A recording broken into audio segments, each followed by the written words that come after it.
Hello, beautiful people. How are all of you doing today?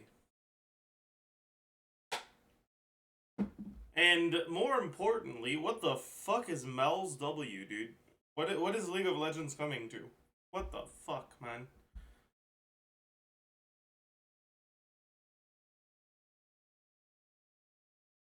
G. OG. GOG.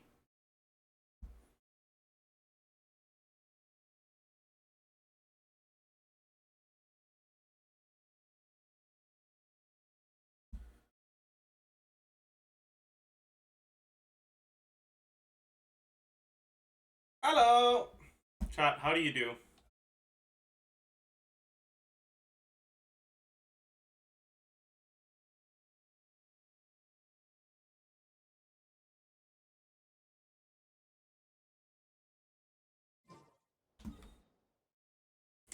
Chat, you know what we're gonna do today? We're gonna do some Pyro MC testing. How important are the later cons, actually?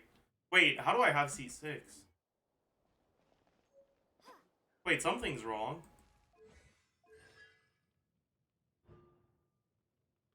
It's fake C6? Oh. Oh? Oh, I see. These are the when opposing the Lord of the Bulls thing. Wait, does that mean you have to teleport here to check constellation? Wait, how? Oh, that's awful, dude. Read the earlier ones you unlocked? Oh. Bro, why is this not skippable, man? What the fuck? Oh, I see. Wait, so I guess you can't see what the constellations are in-game then. Unless you go talk to Capiano.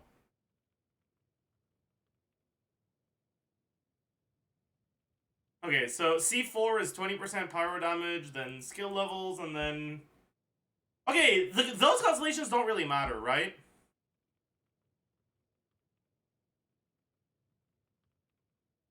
The only one that matters is like C1 and I guess C2, right?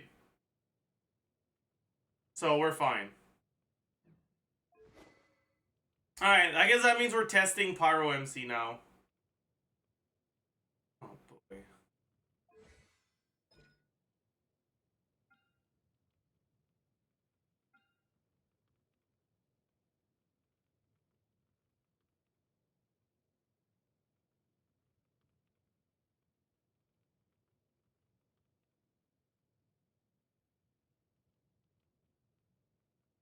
Wait, so chat, which one is faster? Is it the top or the hole? I forgot. The top is faster, right? Does it even do anything if there's no enemies? No.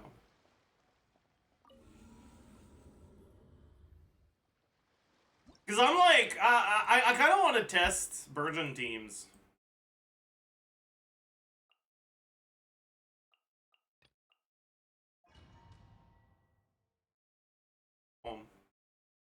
You have the 5 months build tree. Lies the same power, yeah, but that's doesn't matter for Burgeon.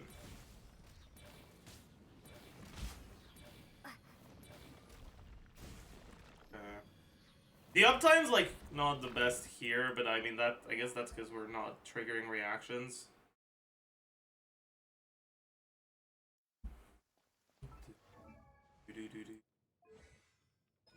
Then this also gives you Night Soul points.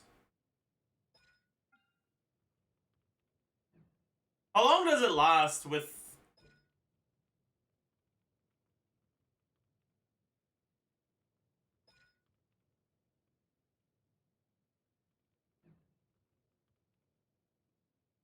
Sack Sword for double Night Soul? Yeah, I guess the burst isn't that important. We can do Sack Sword.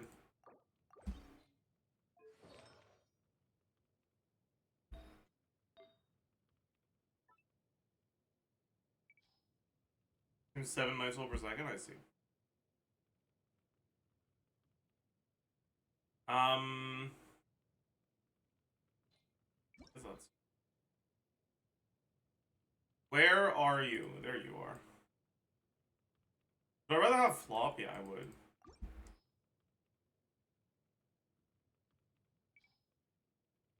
But I guess my flop set doesn't have a lot of ER, so I'll go Gilded then.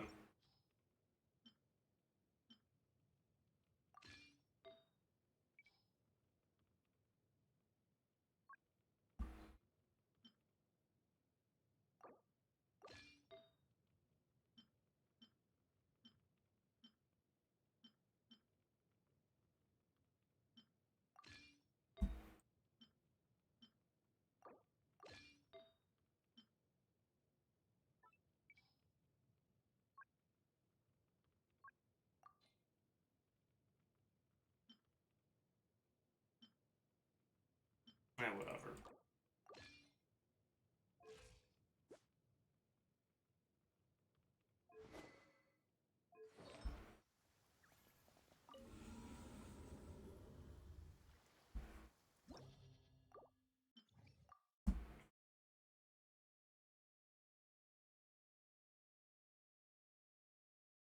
Okay, so what did I want to do? I wanted to do this, this.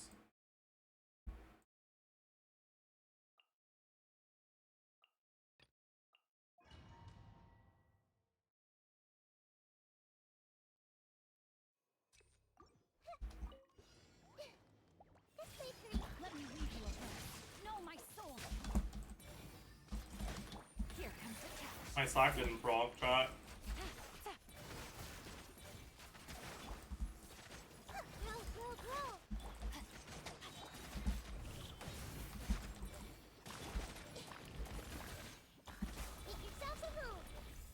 Rain cutter. Rain outlines. Game's up. Fun's over. Gotcha. Alright. Careful coming as foretold. Dance with me, the eternal oasis. Be a good audience, won't you? Here comes the catch. Not done with power for what? Know my sword.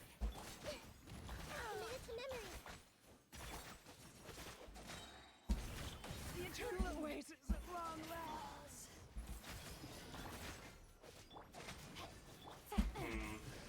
Yeah, no, this kind of feels like ass. Okay.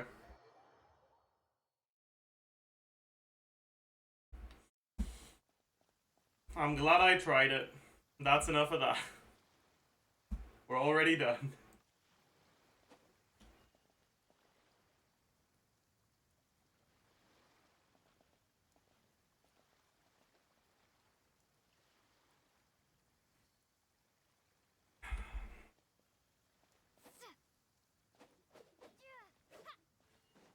New Capitano animated short. We'll take a look at that later. But before that, we're gonna do the best part of the stream. The moment you've all been waiting for. Stare. Pound. Zilch. Ooh.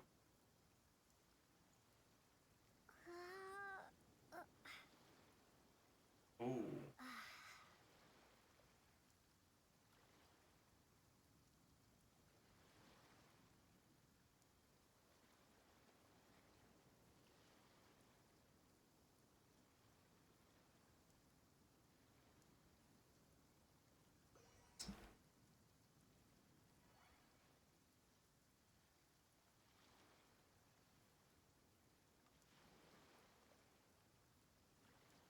Gamer.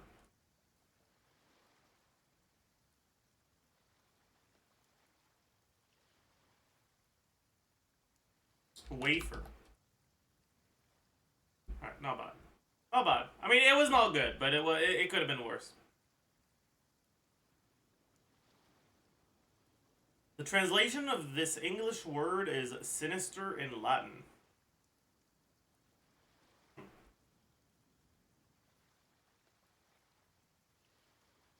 I'm confused.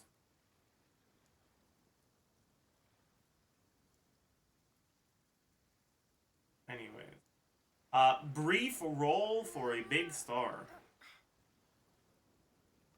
What the fuck? Muppet with a pet worm named Slimy. I have no clue. Specifics? Slangily. Deets. Playground retort to am not.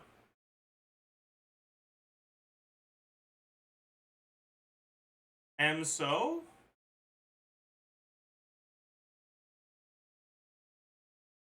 I am so? Perhaps? I'm really not sure about this one, though. I don't think so, because I'm pretty sure this is laser.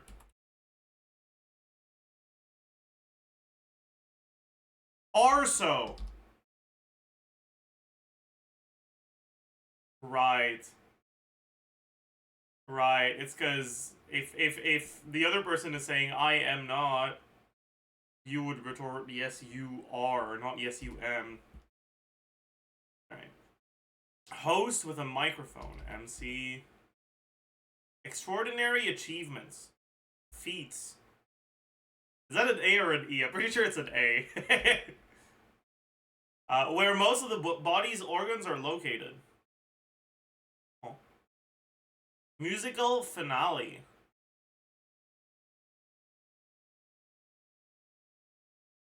Translation of this word is English. Of this English word is sinister in Latin. What? Is it left? Why would it be left? Why would left be sinister in Latin? What the fuck? Cameo? Oscar? Jesus Christ, dude.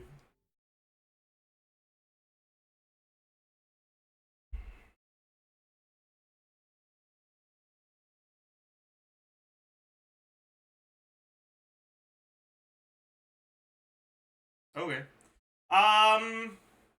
Let's do the Genshin Redact. You heard it here first, folks. Left-handed people are evil. Yes. Should guessing the 7 regions be banned? No, it definitely should not be banned. No.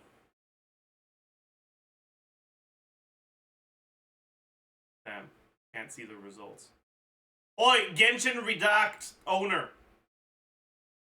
Why would you ban these words as guesses?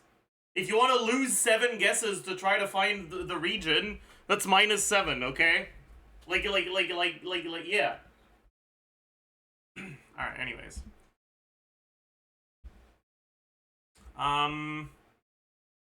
The blank of blank blank and blank blank.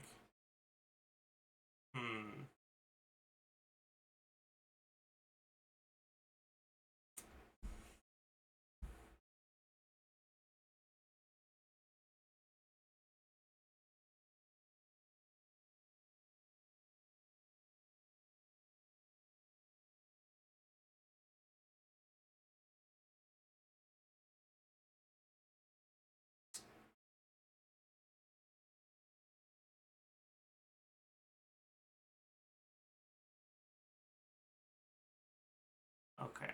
This is a hard start. We'll figure it out, chat. I promise.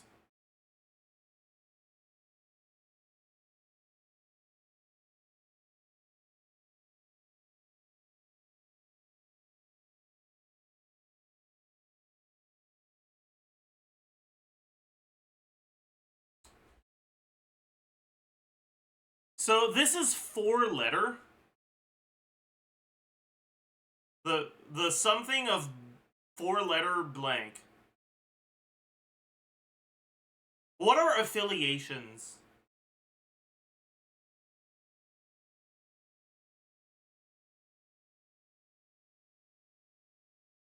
Batui is 5 letters.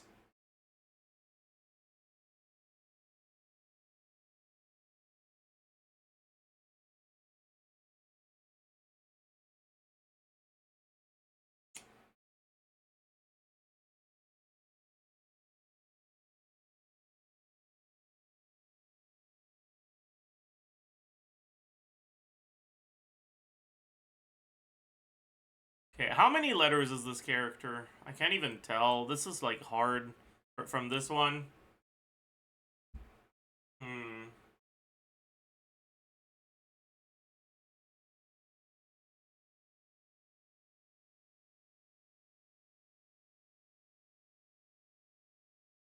There's a lot of despites. Jesus. That is a lot of... Bro, how many times is the word despite present here? What the fuck?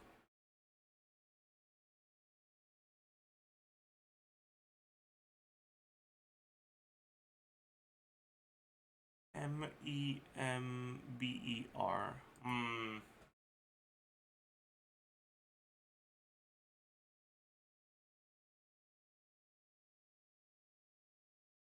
What's the thing Sino works for? No, it's not. Time to guess regions? Yeah, I think we're gonna have to go for it.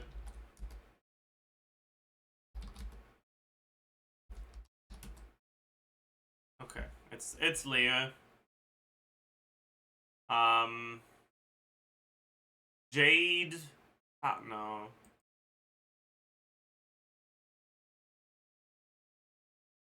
It's almost definitely a Leah character.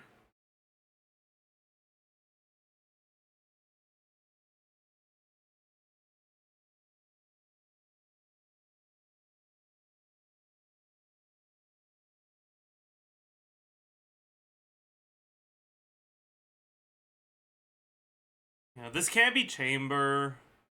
C.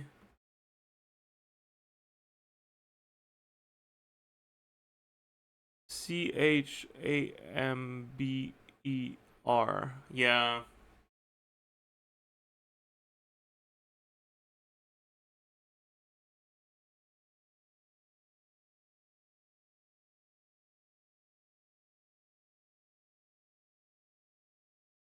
Okay.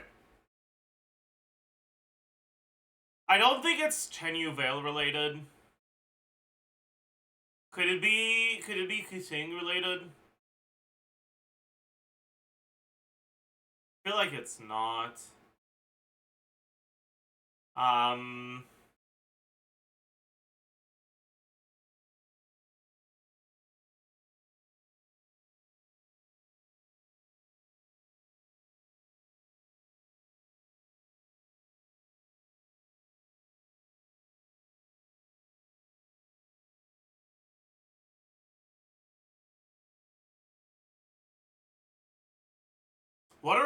What are things in Leah? Jade Palace, Jade Chamber. Kusing. It's not Beto.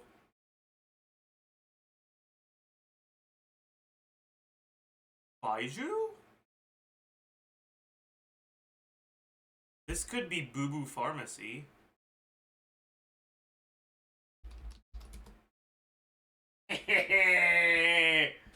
Let's fucking go!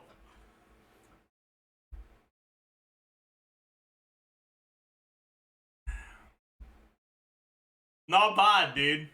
Not bad.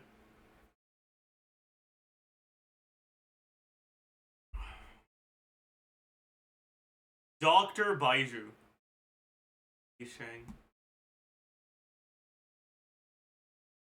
Alright, let's do it again, Shindle.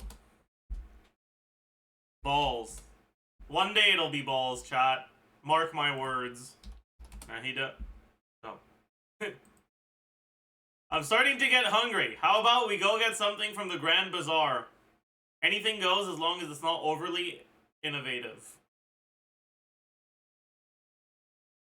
I mean, it's one of the characters related to the Grand Bazaar, but I don't know.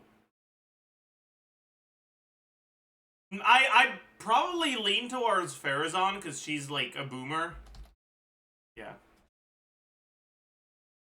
This sounds like something a boomer would say. Is that Nilo? There's no way, right? It is, okay.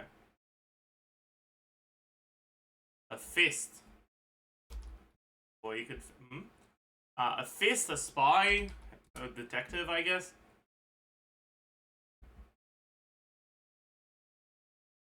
Bald.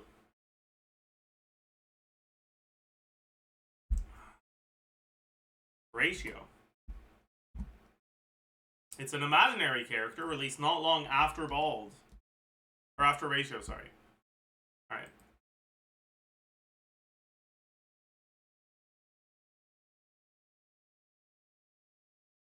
I like to go to the library on the weekend and take out some literature. This ... makes me think this is like...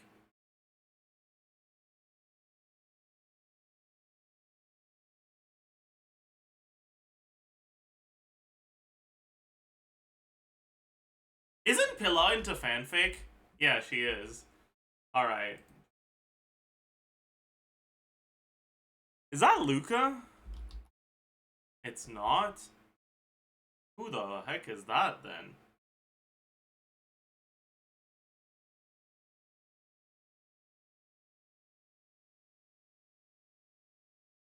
Is that Clara?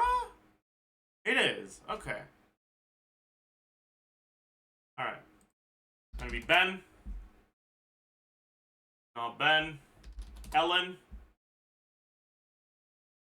Okay. Corin.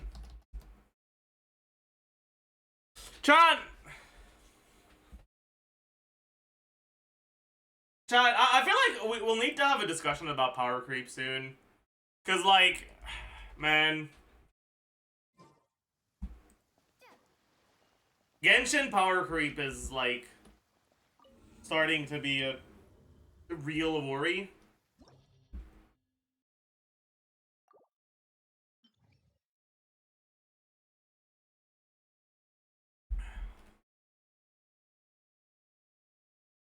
There's nothing to power creep, but there's no content. I mean, I don't think Abyss difficulty is trivial for people who play every day anymore. Let alone for people who don't.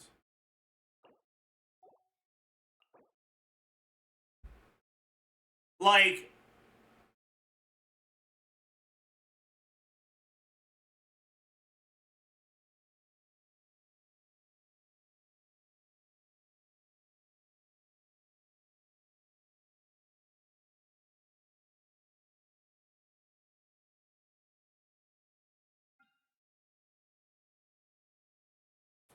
some of my friends can't clear. Yeah, like, I'd say that if you have the right sort of teams ready, the difficulty of Abyss is still at the level where, like, it's not really that much of a problem.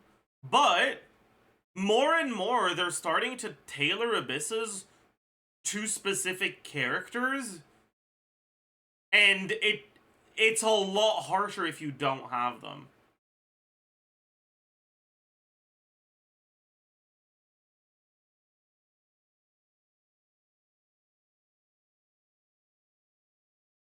Yeah, and then with the fucking return of leyline disorders, like, that's not a good sign, man.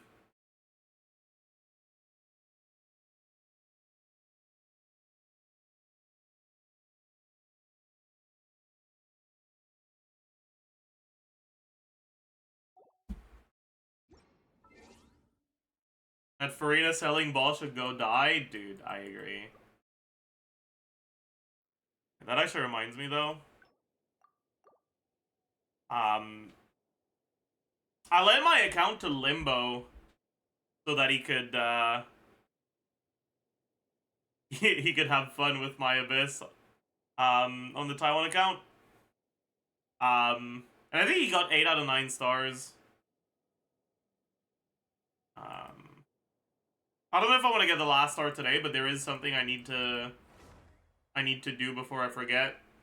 It's a really, really, really important thing for this account. Probably the most impactful thing this account has ever done.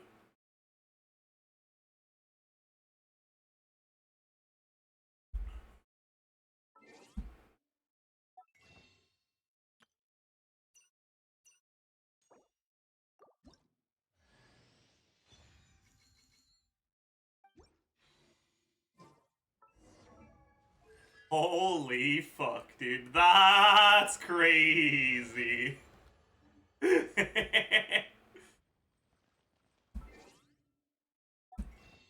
as well also buy these.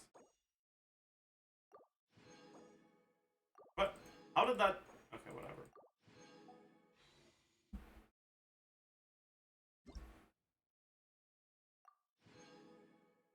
Wow.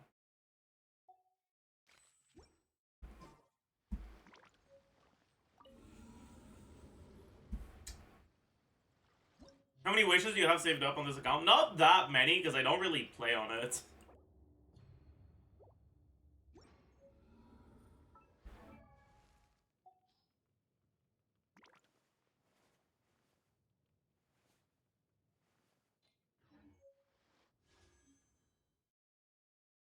Like...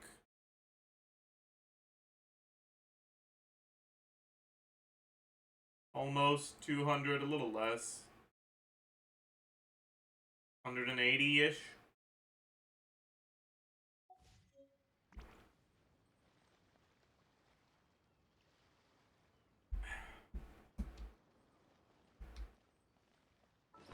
I don't know if Limbo... Yeah, he didn't open these. See what we got. Bad, bad, bad, bad, bad.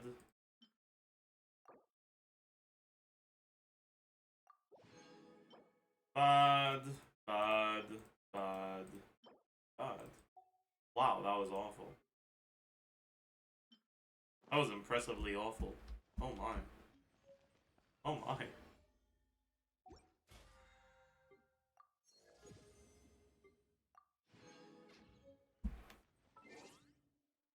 Anyways. Maybe we'll go back to this account later today. We'll see.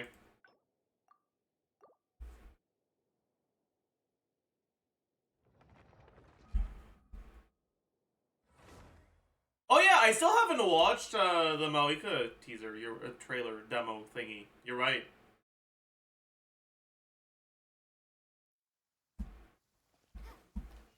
I heard it was really bad, so I kind of like forgot about it.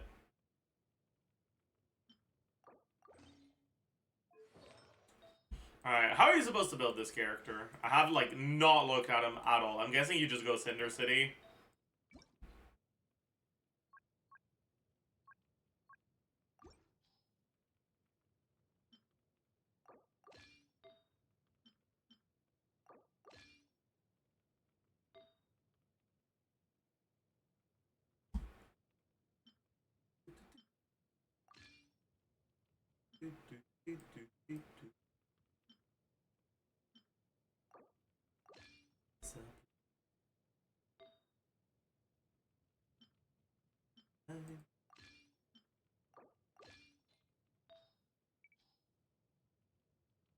Yes. It's probably gonna go for power damage first. Grab this one.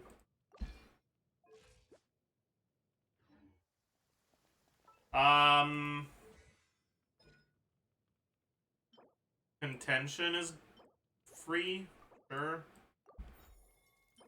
Kindling is not free though. Oh no. I don't want to use my kindling books for this character. Oh no.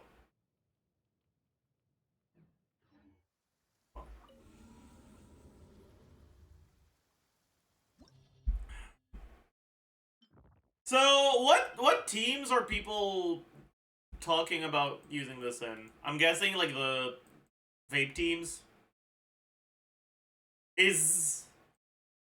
Are we even gonna be able to do it properly in the vape teams?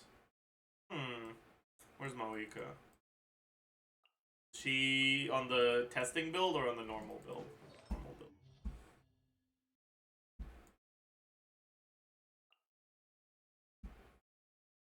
Okay. So let's take a look at this.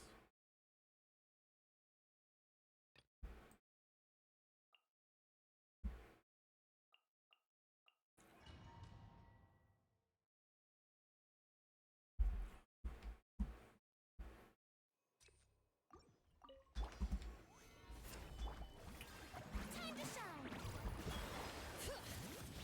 Settle down. Be sanctified.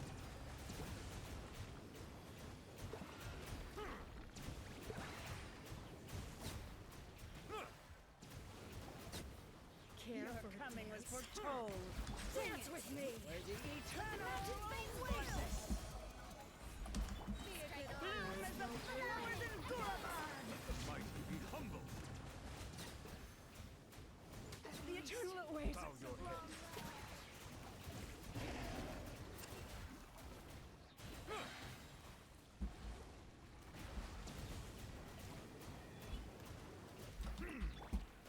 Solidify. Silence. I don't want to burst.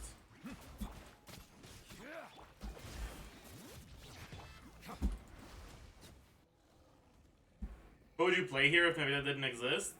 Don't know. Milani, maybe?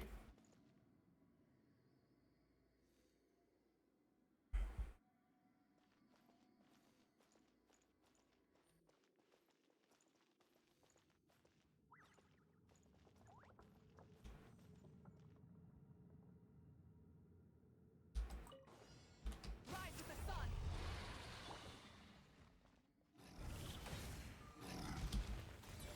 Teamwork is dreamwork. Busted. Here comes the catch. Pyroclastic surge.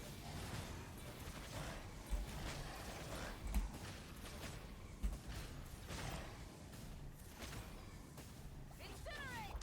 Let's light it up. Burn it down.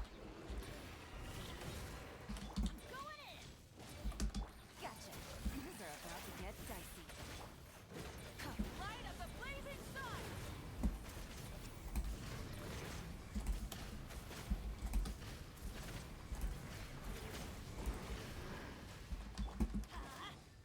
Rise with the sun. Everybody stand back. Let's quiet. Game's up. From silver. Yeah, this is a little annoying, but it's not like that bad. But it is annoying. Is it better than Kachina? Good question. Probably?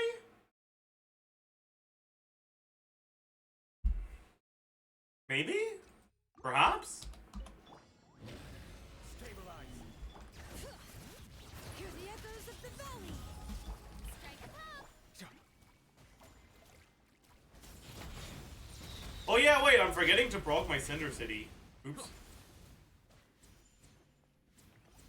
That's probably kind of important, huh? Settle down. Let the world collide. Gather.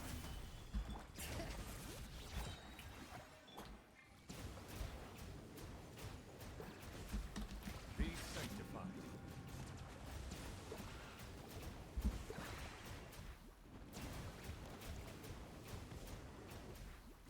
Bring it! Bow your head.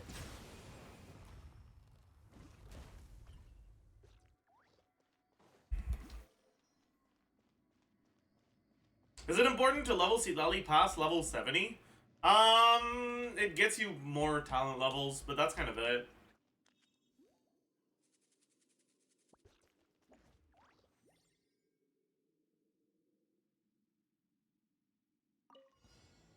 Burn it down. Here comes the catch.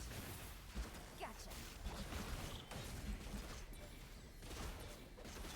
Wrath from the What am I sky. doing?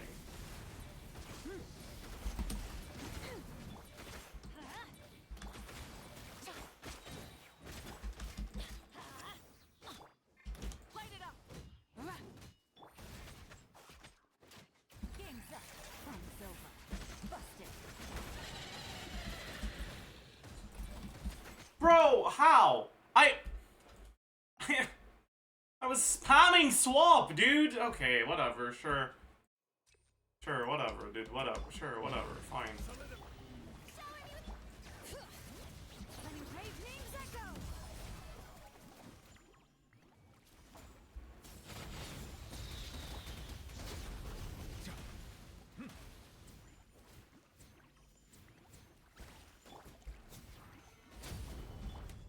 Time to shine.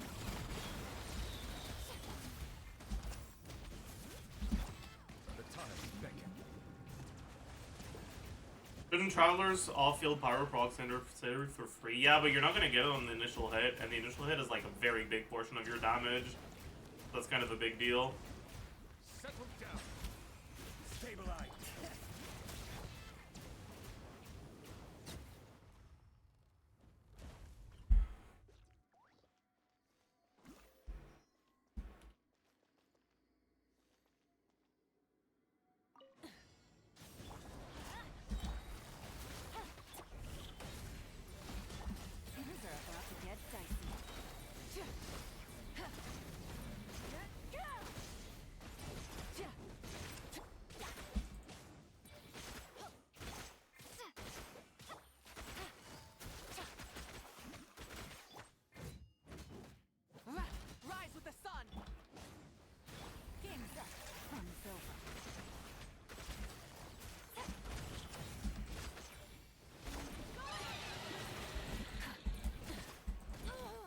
you just apply hydro? Oh my god, I fucking... dude, this is... I don't like it at all, man.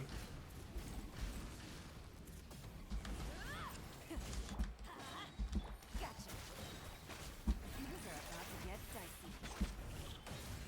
Teamwork is dreamwork. Fuck, I missed it again, dude!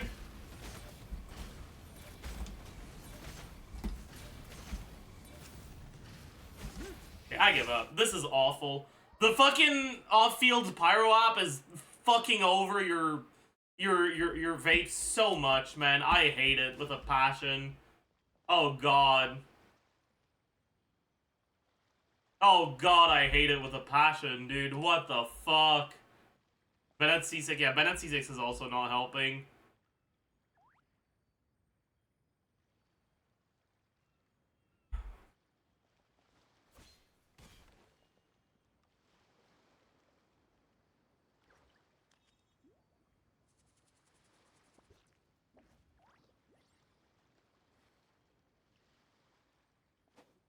Chat.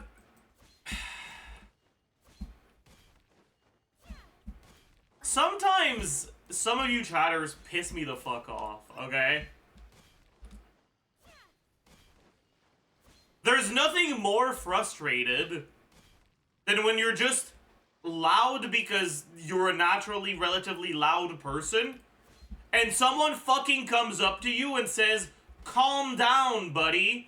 Like, oh my god, shoot yourself in game. Jesus Christ, man. Let me be! Fuck off! Go away!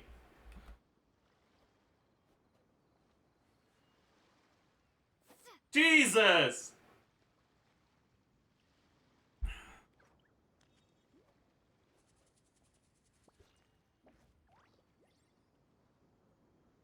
Anyways, sorry, it just pisses me off. They're gone? Yeah, I banned them. Of course they're gone. It's very annoying, dude.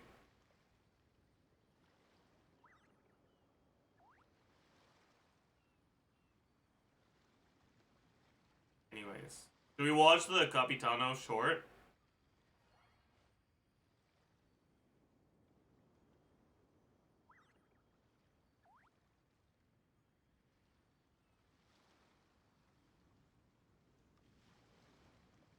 Anyways, you weren't actually that rude about it, and you're a relatively new chatter, so if you submit an unban request and apologize, it'll be fine. Just understand that it's really fucking annoying dealing with this shit, man.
Why is he doing that to his sword, dude?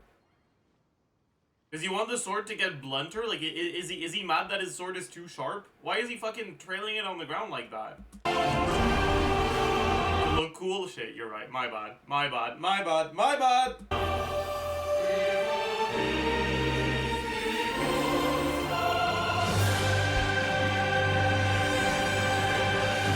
Aura farming? Yeah. Oh.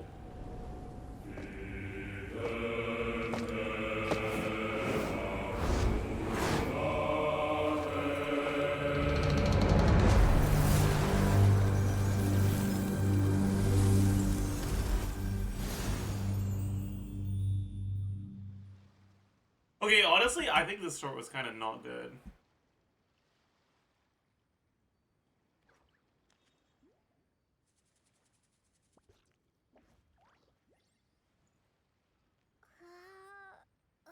Like, this is one of my least favorite shorts they've posted, for sure.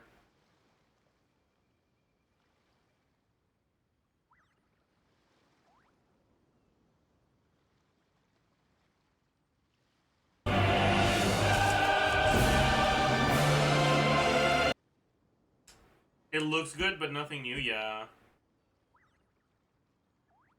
Like, it's just there. Very nothing burger, yeah. Oh well. Oh well.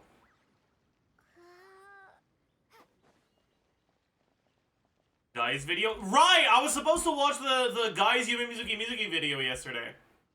But I ended up not finishing it.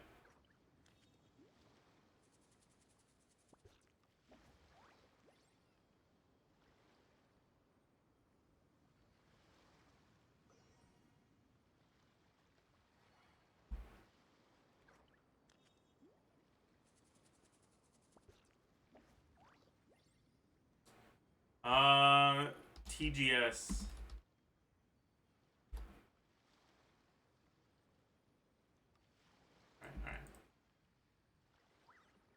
A quite sizable quantity of hits throughout a 10 seconds duration. The problem Oh yeah. I've already talked about this a little bit, but I kind of want to reiterate it, okay?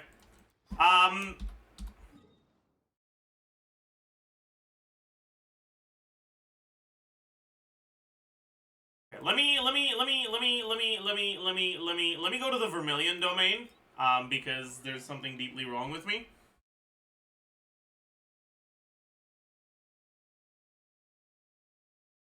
You look at V2 buffs? I don't think I have yet. I'll look at them in a bit.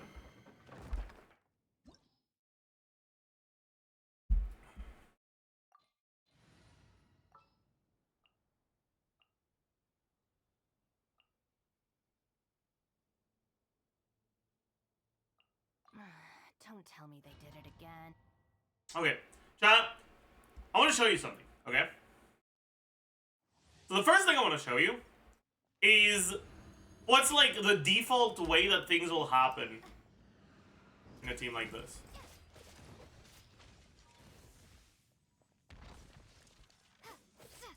Okay, so if you do this, right, and you do, wait, what the fuck is going on here?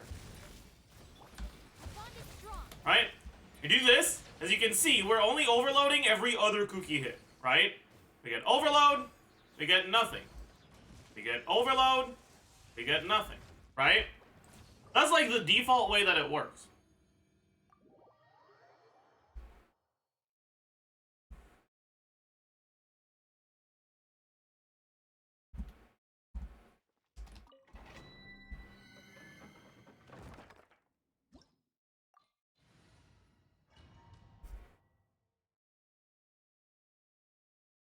However, you can cheat.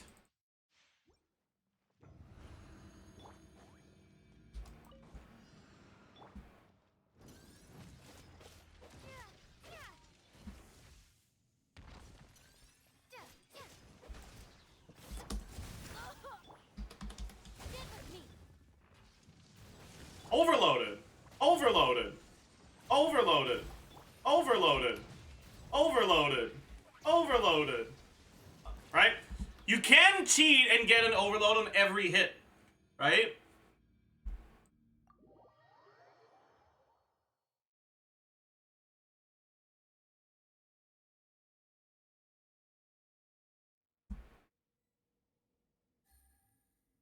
How? Let me explain. So, when there are multiple enemies together, right? So this is your abyss chamber, alright? And you've got your cookie. I guess, wait, no. You've got enemies. We've got one here and one here for now, right? But I guess, one here for now, right? The AoE for overload is about this big, right? So if you trigger overload on this one, it'll deal damage to both. What the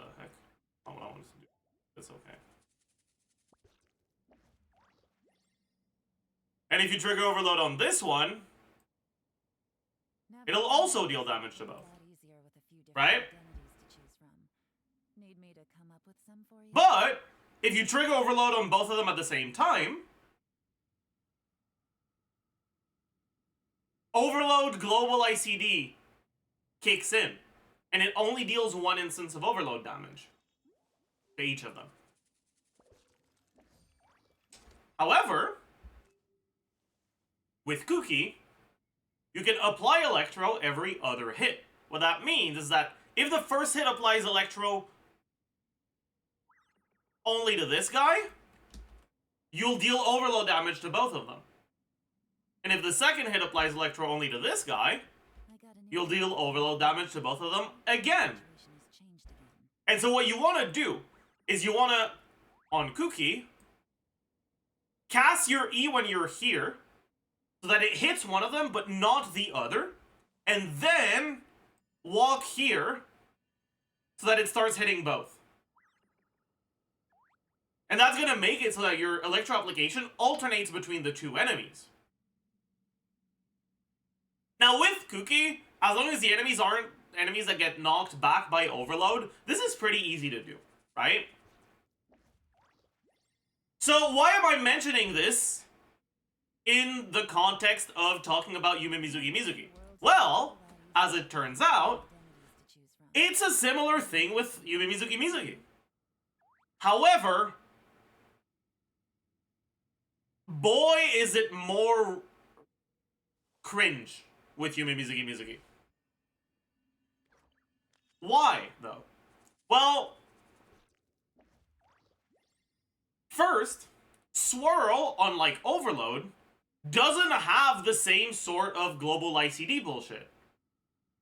You're not capped at one instance of Overload every 0.5 seconds, you're capped at 2 instances of Swirl. Because of that, it means that if there's 2 enemies close together, you're not losing out on damage based on overlapping overloads, or in this case, overlapping swirls. You'll only start losing damage to that overlap once you start adding a third enemy.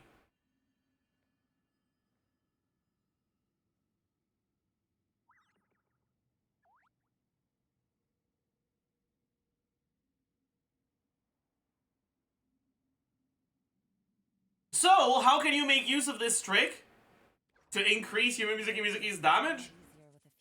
It's the same idea. You make sure that your first instance of animal application is only hitting either 1 or 2 of the enemies. And then, you make it so that your instances of animal application are hitting all of them. But there's a problem with that, alright?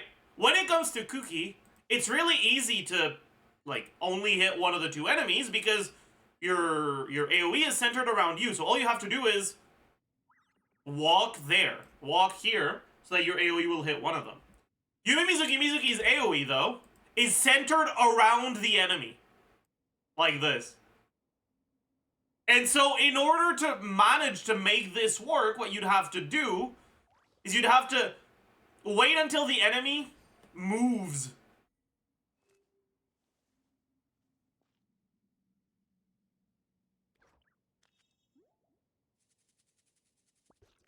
And starts here. Then you cast your E, start dealing damage, and then the enemy moves closer. In other words, this is fake as fuck.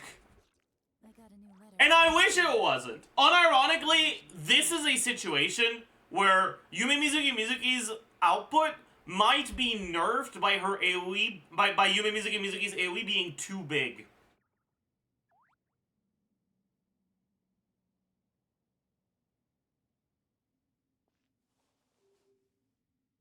Here, however, is that during this skill she can't use normal attacks, and the skill attacks themselves don't count as normal attacks either. This puts her in a rather awkward spot from the eye of the players who throughout the years have been accustomed to playing Sucrose in the same role Mizuki wants to cover, with sub DPS like Yelan, Fischl and Sincho in the background. So, characters that either relied on continuous normal attack execution to have any sort of impact, or at least benefited from it in some way. Mizuki, on the opposite, is a character that strays away from that course completely, and that's part of what generated the massive critiques about her kit. However, let me explain why I think her kit makes at least a little bit of sense from a design standpoint. Throughout the past few years, Hoyoverse has been slowing down at releasing characters that need the active character to do some specific things in order to deal field damage. The likes of Chiori, Yae, Ororon, Furina, Emily, and so on are all more flexible than the Xingqiu bait of the past. I'm assuming that Hoyoverse doesn't intend to diverge from that course in the future,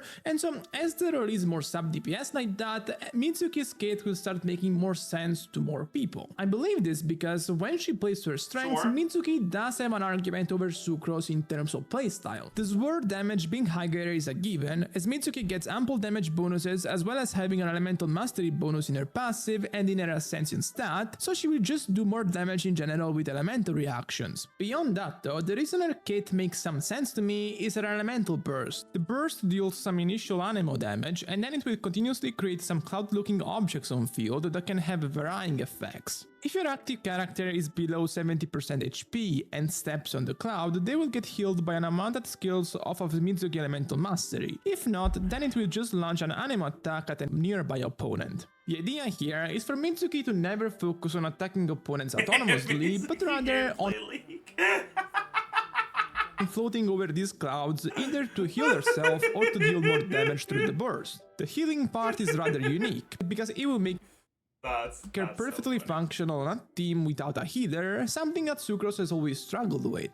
So, the idea here is actually fun and also makes sense from a design standpoint, but it's just that she lacks a sizable enough roster of characters to make it work. While in theory there are quite a few sub-DPS that don't need specific on-field actions to work, the problem is that, as a sword carry, Mitsuki specifically wants characters that enable other strong damage reactions like Electrocharge, Overload, Quicken, and to a lesser extent some Vaporite stuff. As a result, her current possibilities are more limited than one would like them to be. Her not taking advantage of Yelan, Xingqiu, and Fischl at her best kind of blows in particular because these are the characters that have the best mix of damage and application consistency out of all the sub-DPS available to Mitsuki. You could theoretically make the case to use her as an on-field carry without using her elemental skill, so to use her normal attacks like a Sucrose can do, and while that works, that's kind of whatever. It's really something that any unit with Anemo Infusion can do, and somebody like Xianyun, who is a healer first and foremost, can even do it better because she has better healing for the team to boot. I kind of ignored her healing potency so far, but maybe this is a good moment to talk about it. It's single target healing, and it's not that high compared to units like Bennett or even Cookie. Moreover, the fact the active character is meant to move on the little Wait, what? One tick of healing, 4.6k? That sounds wrong.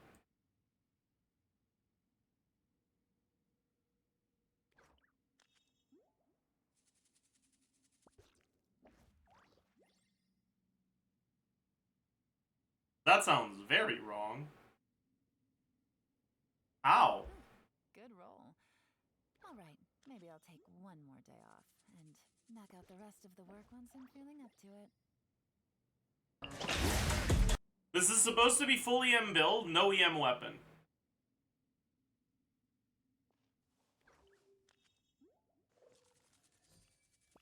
V2 changes? Are the V2 changes not on Amber yet?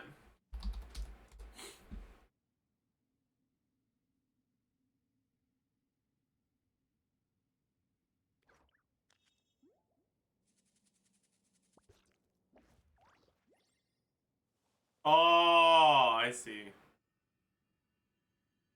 I see.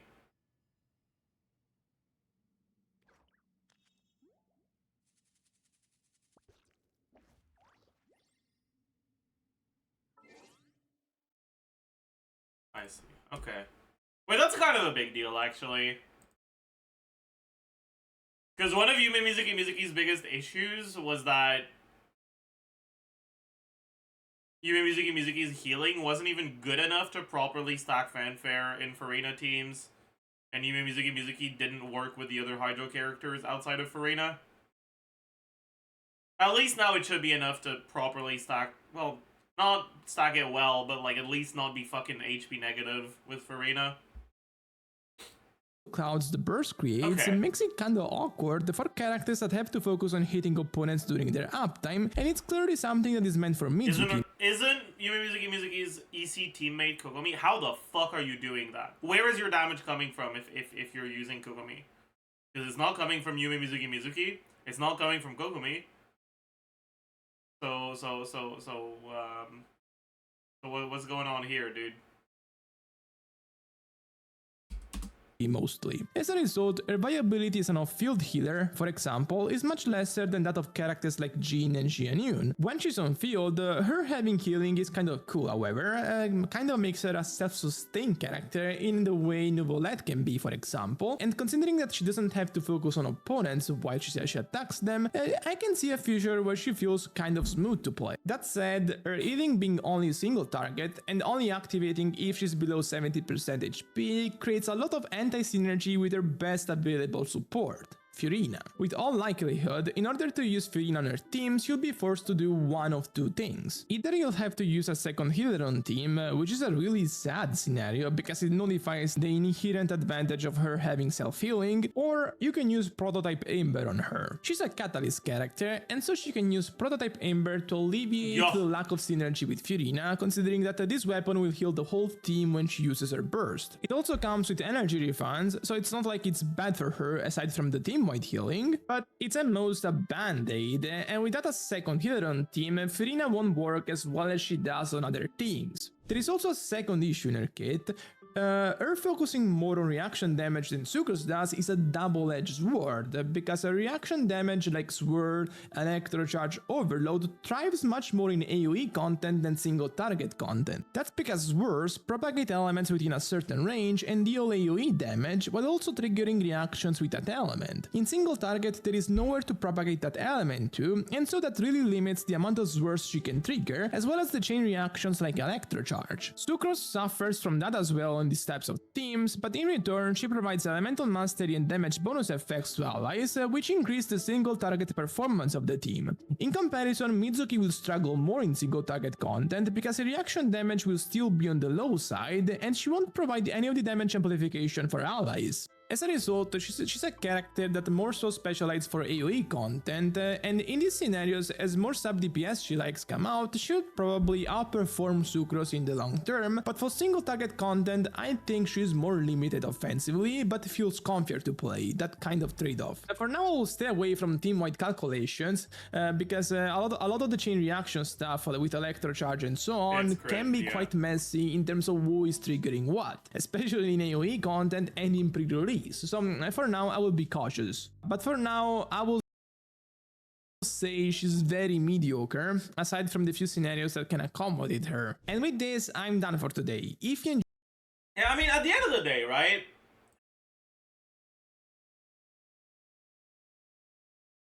The like chain reaction teams aren't so bad that Yumi Mizuki won't be playable, right? Like,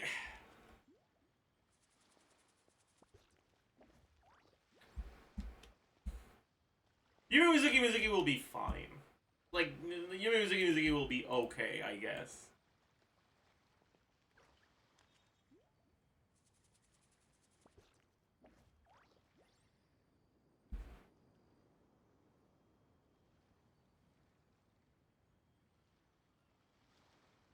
C1 also changed? Should I take a look at it?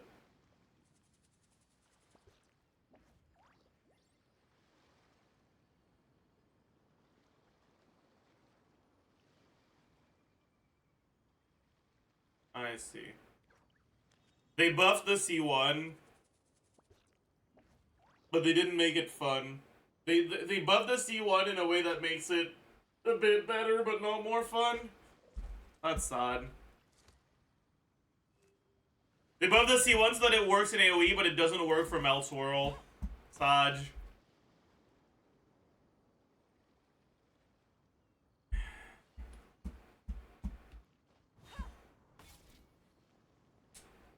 What's up, Limbo? How do you do?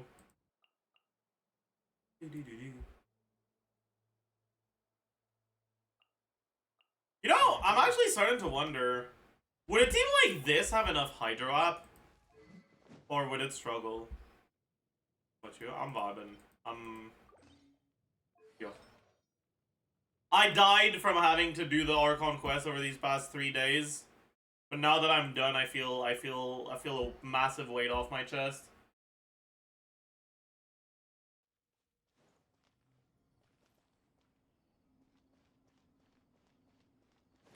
Light it up. Free. Time to say hello. Let's light it up.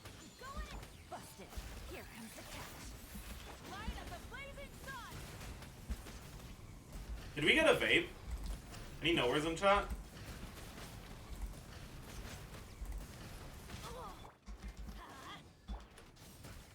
Farewell. Tell me what you see. Everybody stand back. Gotcha. Game's up. It's over. Wrath from the sky. Yeah, I think we did.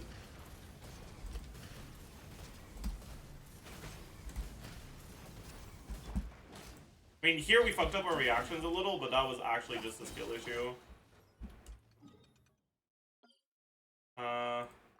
It does seem like we're not generating that much Night Soul, though, unfortunately. I guess it is what it is. Rise. Farewell. Go. You're free now. Going in. Quietly now. Things are about to get light of the blazing sun.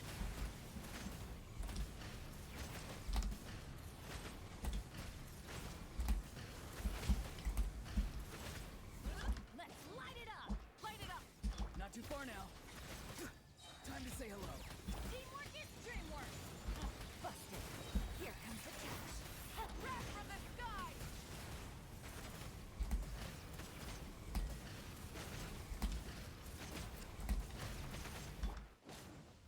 Rise with the sun. Farewell. Go. You're free now. Everybody stand back.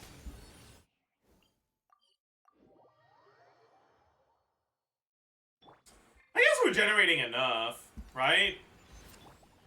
Light it up. What weapon am I on? On 5? It doesn't feel like it. Why doesn't it feel like I'm on 5 if I'm on 5?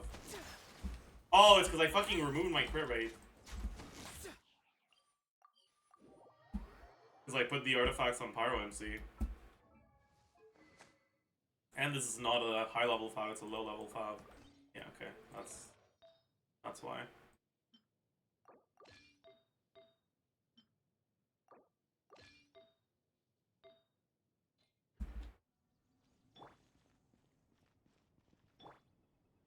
I want to see how much Night Soul I have for my second rotation.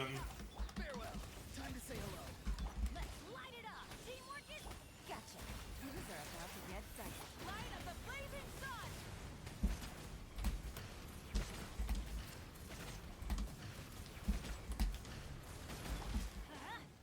Rise with the sun. Be free. Tell me what you see. Going in. Quietly now. Game's up. It's over. Seems like it's about one. I can't tell exactly. 150, 160 probably? Probably 160. Maybe 170.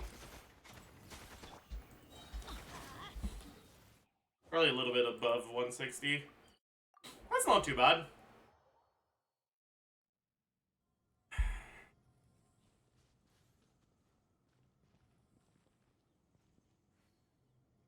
For a team with an 18-second rotation, that's pretty comfy.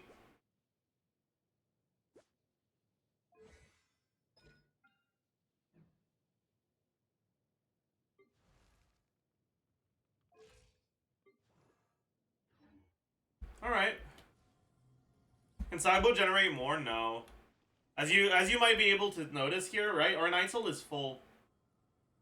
The problem here isn't that we're not generating enough Night Soul, is that we're not consuming it enough. And that's not a problem that can be solved by generating more. In a team like this, Auron doesn't consume all of the Night Soul he generates.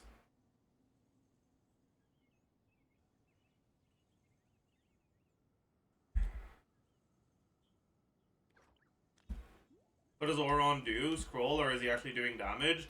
I mean, it's not that he's not doing damage.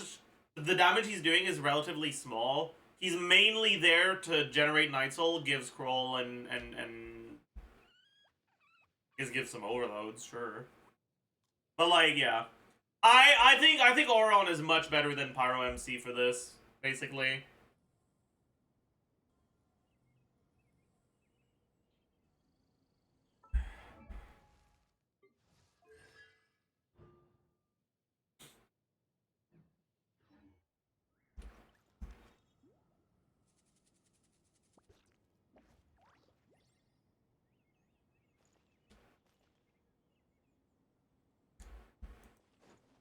Kachina can do the same shit and spend Night Soul points more quickly. Kachina will spend a little bit more Night Soul points, but she's also not doing as much damage.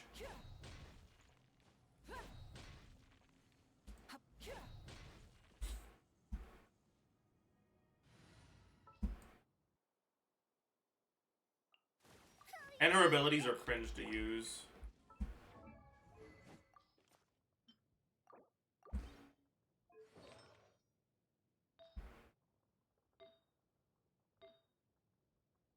Kinda just...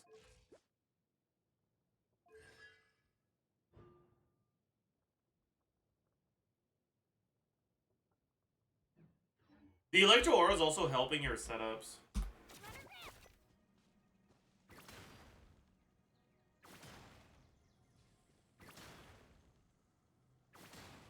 When do you get C6 Kachina? I got it at some point.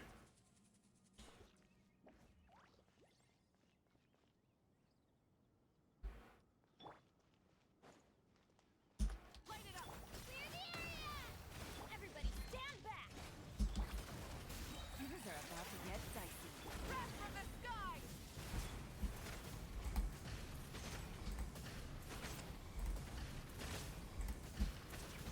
Let's light it up. Burn it down. Here goes. Whoa, why can I not swap out? You fucking... Oh my god. I hate it. She feels so fucking clunky to play, man. I hate it so much. God.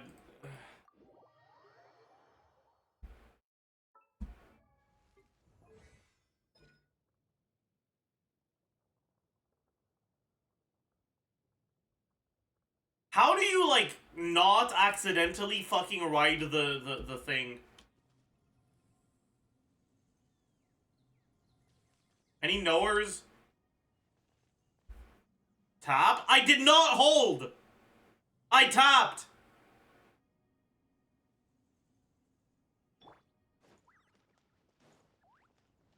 Light it up. Let it rip. I'm going in. Gotcha. Game's up. Fun's over. Pyroclastic surge.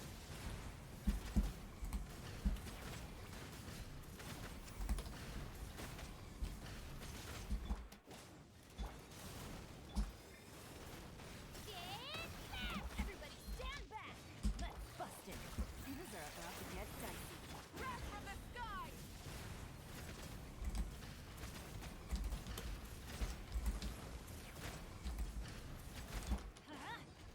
Rise with the sun. Teamwork is teamwork. Oh yeah, I didn't even fucking realize that. Okay. So you gotta alternate. One rotation you skill, one rotation you burst. God, man. That's so cringe.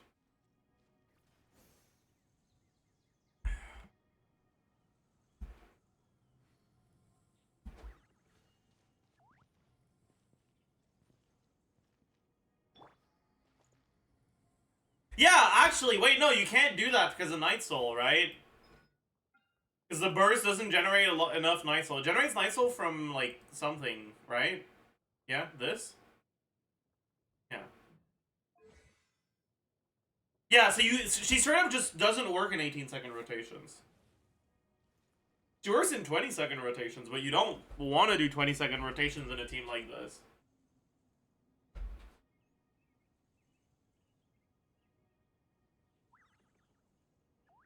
Alright.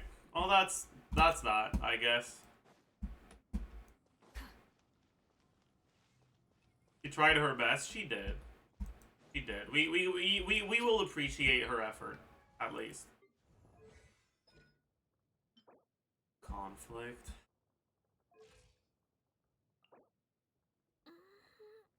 Who's this for?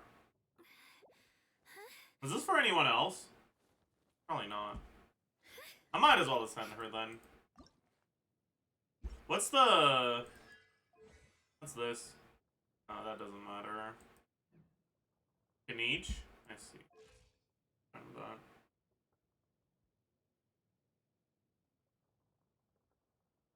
Okay, to be fair though...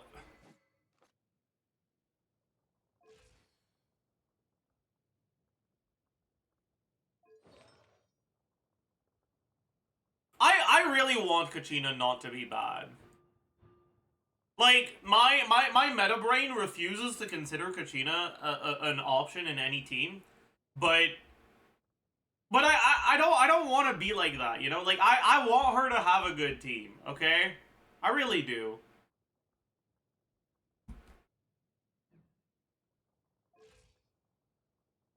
She's decent on Navia teams, that's true, but I don't have Navia, so that doesn't matter to me.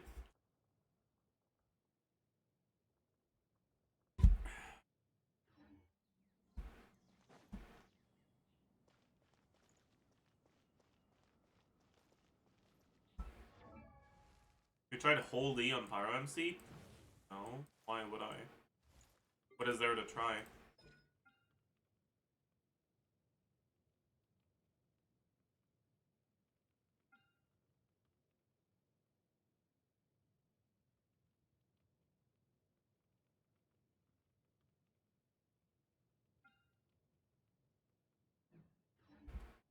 It applies less Pyro? No, it applies the same amount of Pyro. Hold is better, isn't it? For damage, it'll be a little bit better, yeah. But, like, you will do 4 damage instead of 3. It's not really gonna matter.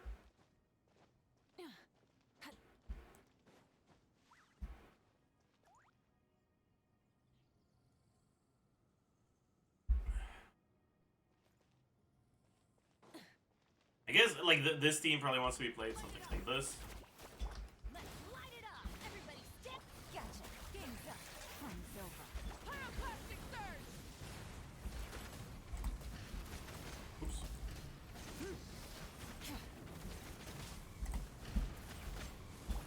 Oh, I fucked something up. I don't know exactly what I fucked up, but I know I fucked something up. Let's light it up. Oh my god, I didn't die to that. About to get dicey. Wrath from the sky.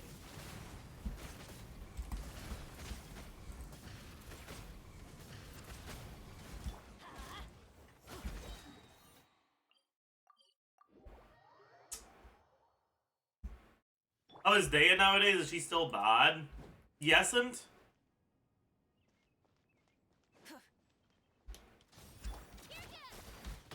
Teamwork is dreamwork. Quietly now. Here comes the catch. Pyroclastic surge.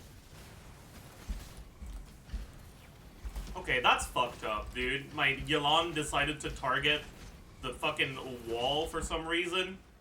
Light it up. Everybody stand back. Let's bust it. Game's up. Fun's over. Light up the blazing sun.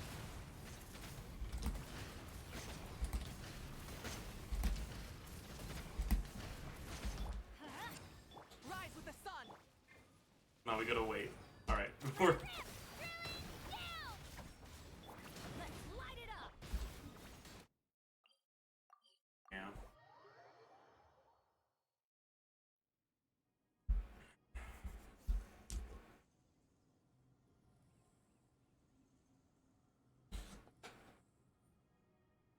Seems like you're doing more damage with Kachina than with Auron. I mean, no. I am quite clearly not doing more damage with Kachina than with Auron. Also, the rotations are slower.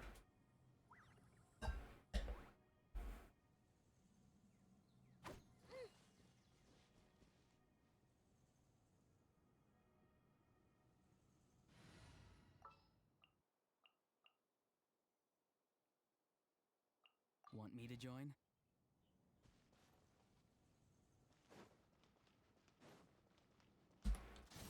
Not too far now. Time to say hello. Teamwork is dreamwork. Here comes the catch. Wrath from the sky!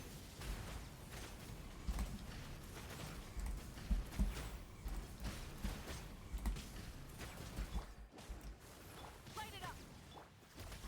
Tell me what you see. Everybody stand back! Quietly now. Things are about to get dicey. Pyroclastic surge!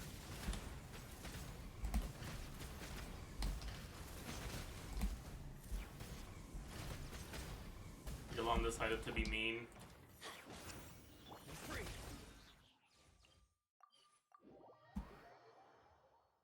That's okay.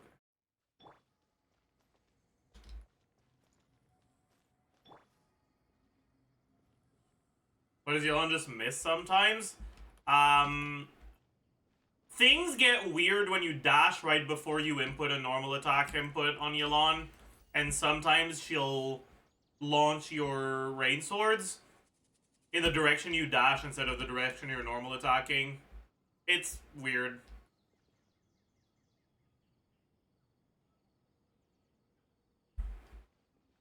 I got Granny today, so want to ask for Optimizer how many charge attacks would be meltable with the new combo. You get two cyclic charge attacks and 2 finisher charge attacks melted. I will happily show you the combo again. Yeah, let's get this over.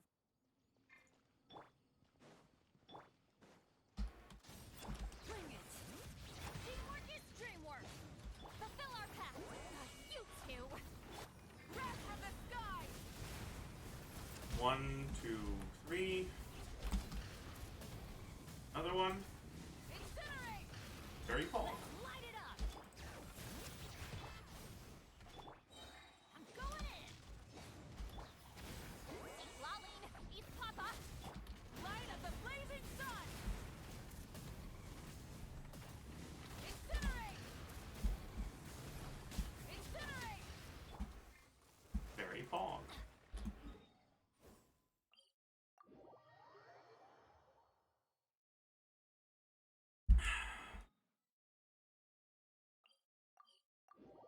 What's your unseat level? You got? I have 180, I think. 186. The amount you need is a bit lower than that, but I like going more than I actually need to be comfortable. You rotate it with a 1-star weapon. It's not with a 1-star weapon. It's with a 5, but it's also without a circlet.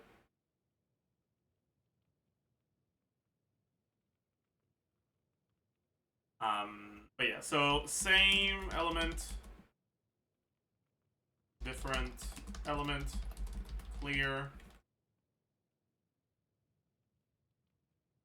caught, non-caught.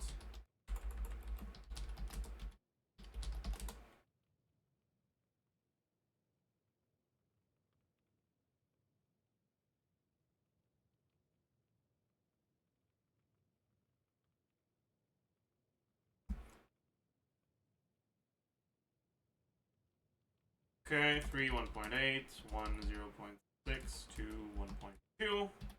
So, Sidlali's skill generates...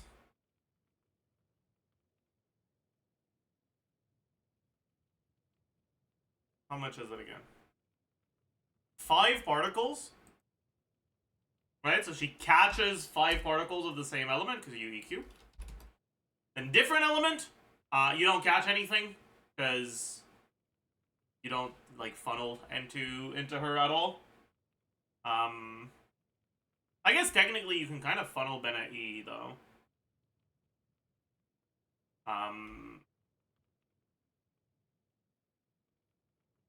Bennett E average particle generation is 2.25, but having enough ER for the average case doesn't help compared to having enough ER for the worst case, right? Like, it's 2.25, so if you get exactly enough for 2.25, it means that if you get 2, you won't have enough ER. But 2 is the most likely result. But let's assume 2. And non-caught, team like this has a little bit of wiggle room. You can probably add 1 Bennett E into the rotation. Shilonen E is what, 4 particles? And then Mawika E is 5. Clear particles, Shilonen will be on 5, but Citlali's not the one catching them. So 1 5 proc. And then I like assuming about 2 clear particles from HP thresholds, which gives you a total amount of energy of 29.75. You have cost, you have a refund, and you have ER. So, Citlali's burst cost, 60. Citlali refund from Scrolls of the Cinder City.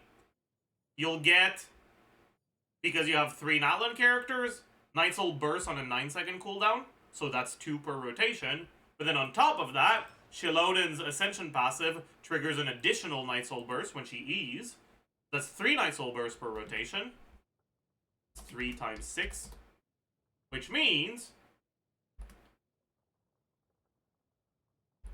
your ER requirements are at around 140.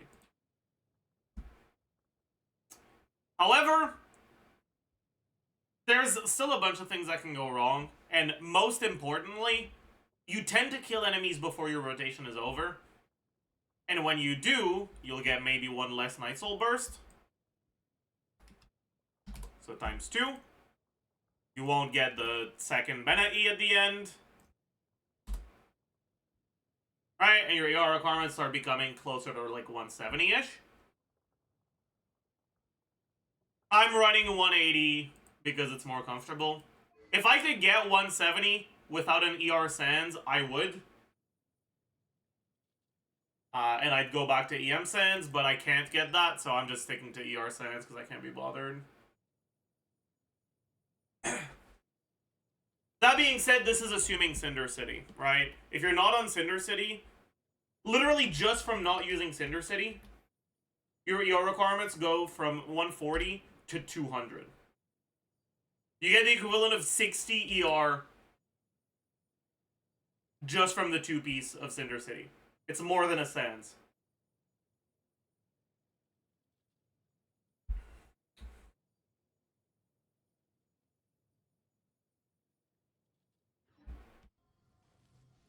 That's why you never really consider going TOM Citlali or anything like that.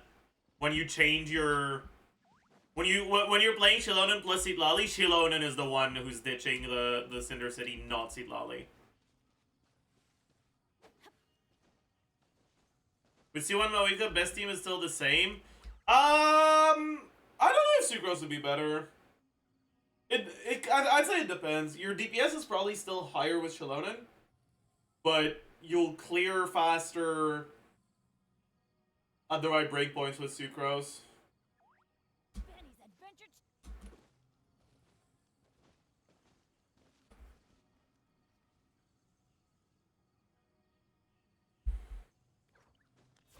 Plus, you have a little bit of grouping, which is nice as well.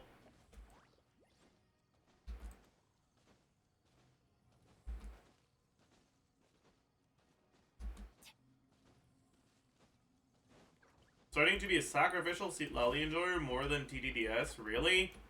I don't really like Sac Citlali that much.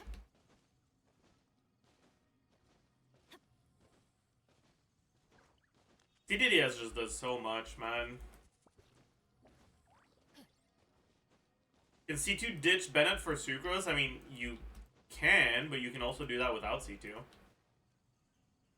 C2 is not actually all that significant to the team building. Like,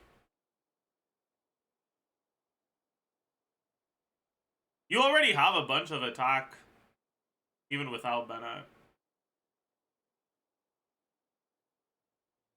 Sac Citlali does allow for more Night Soul and lower ER, but it just isn't worth it. Yeah. Even if you don't miss the proc, it's like TDDS is just so much fucking damage, man. It's just so much damage, man.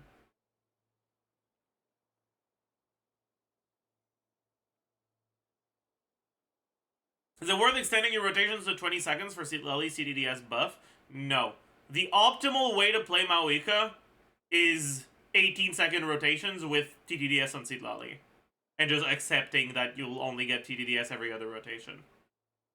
That being said, that's in terms of like DPS against an infinite HP enemy. If the TTDS is what you need to reach the HP threshold to rotate the enemy, then waiting that 2 seconds is worth it. It's a case-by-case kind of thing.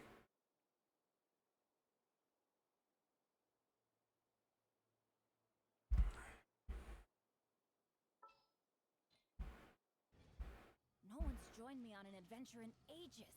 Come on. Let's go.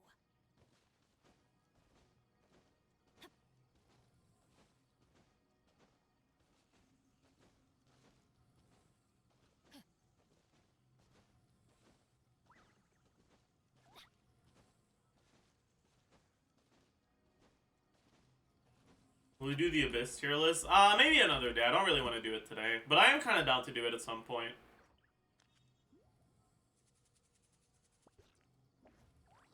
We consider teams like Melt, Yoimiya, or Melt Hutao. How well does Citlali perform in those? I haven't looked at that much Melt teams outside of Maoika yet.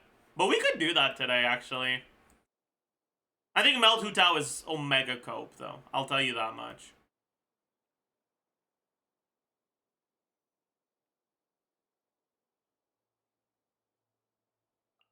Send one. Too much pyro? Yeah. Hutao just applies too much pyro.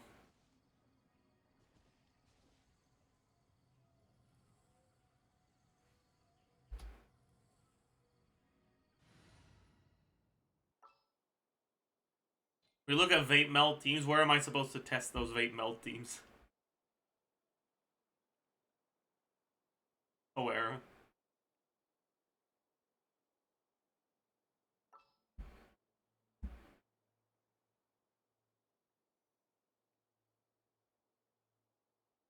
Yeah. Yeah. There lies the problem. Anyways, let's take a look at some Arlecchino stuff. Sure. I'm gonna have to nerf myself, though. I want to use Halberd because it's pretty. But it's probably still gonna be too much damage.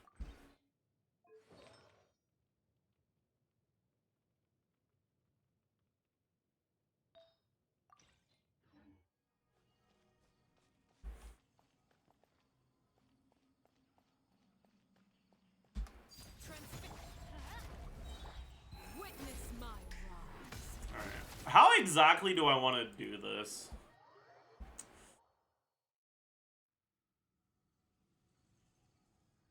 Oh, fuck. I gotta... That's annoying. Off we go. Let's light it. Show no mercy. You two. Time to end them. Get this out of the way. Come on. 5. 5! There we go. Alright.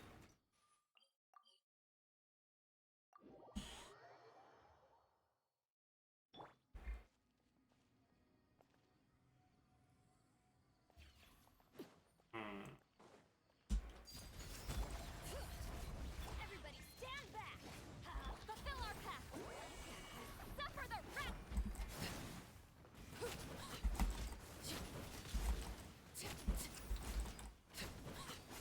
Let's light it up.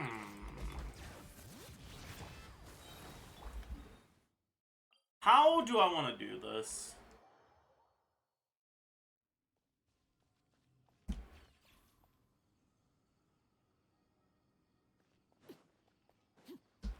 Bring it. Going in. Show no mercy. Eat Laline. Eat Papa.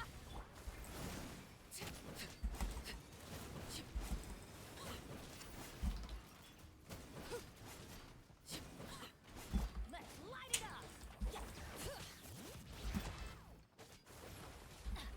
I guess I probably don't want to do N3D.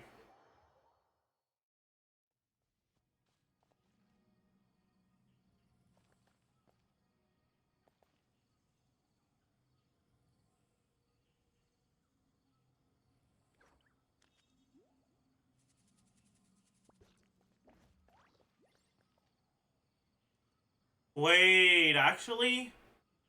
I think I know what I want to do. I know what I want to do. Fulfill our pact. You two. Time to end. Let's light it up. Bring it. You got a QE on Seat Lolly, not EQ.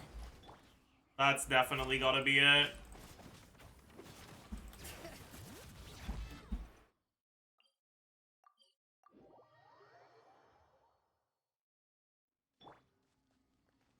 Or maybe EQ would work as long as I Bennett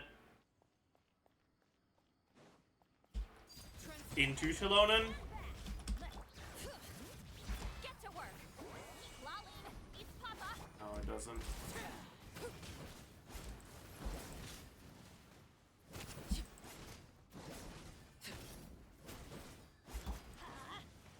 Bring it.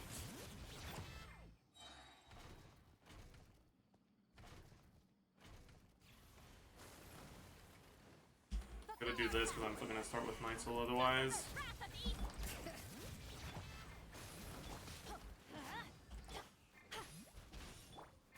Oh, I could just EQ auto, right? I forgot you can just auto. I keep forgetting you can just auto. Why do I keep forgetting that? Am I an idiot?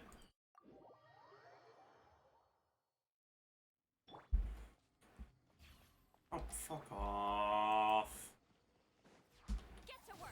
I'm gonna fucking get it up. Dude, I hate testing with Seat Lolly. Because you keep, like, accidentally stacking too much Night Soul. Getting a Night Soul proc before, and then you start with a little bit of the Night Soul and it fucks your combo. I hate it. Anyways, whatever.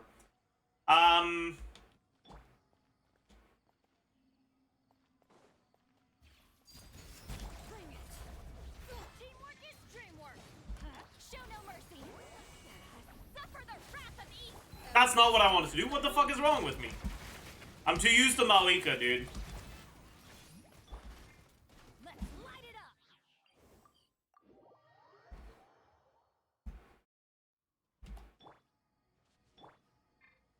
Primary issue is that Arlecchino's E applies pyro when it cooks? No, that's not an issue.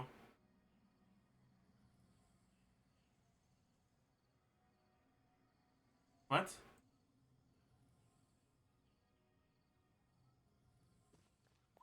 Is that an issue? And Overrule. Bring it. Going in. Get to work. Lolly, eats Papa. oh shit, you're right. No, but it's still not enough. Let's light it up.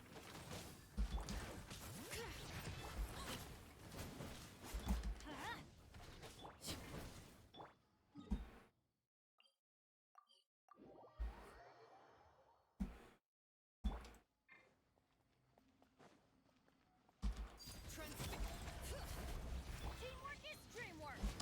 Fulfill our pact. You two. Time to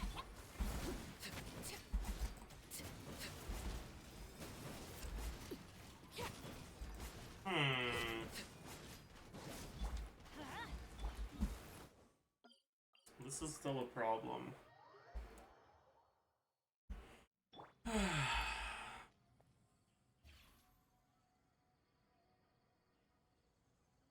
Why is it not working, though? Is doing it just normal attack spamming? overrule. Bring it. Going in. Suffer the wrath of Eastling.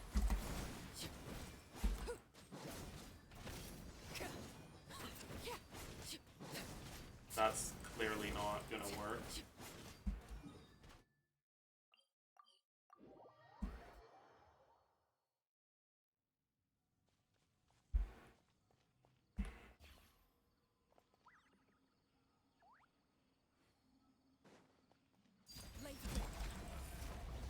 Teamwork is Ooh, that was dreamwork. slow. Show no mercy. Lolly, eats Papa.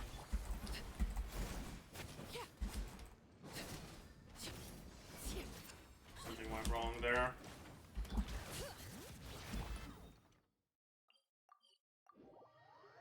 I mean, it's incredibly tight, but if you swap out at the earliest moment from Seat Lolly, then CD quickly into N3D, it lines up perfectly.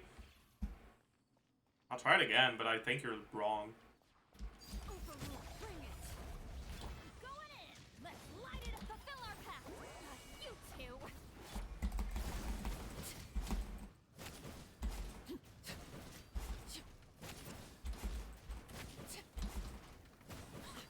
shit, you're right. Get to work. Eat lolling, eat papa. Bring it. Transfixed. Witness my rise. But it is Omega ping dependent. What the fuck, dude? Like, it's bad how ping dependent that is.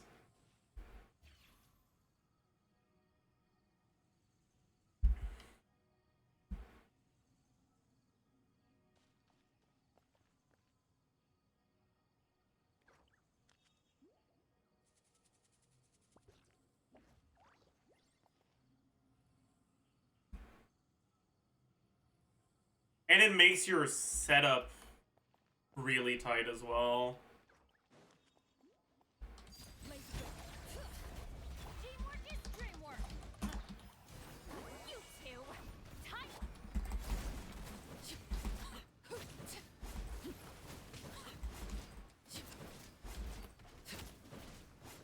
Something went wrong there. I don't know what it was.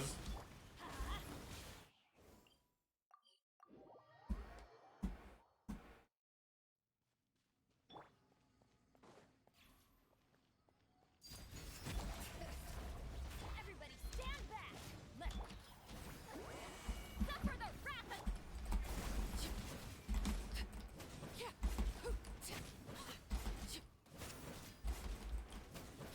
Why is my N3 applying pyro there? Like, what's going on there? The fuck is making that happen?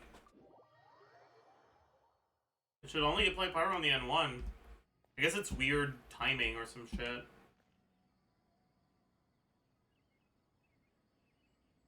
Am I dash canceling too early? Too late? I'm not sure.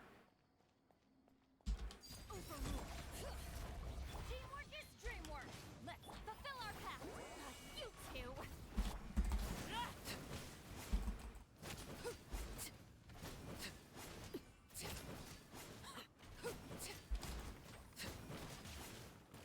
Laid bare.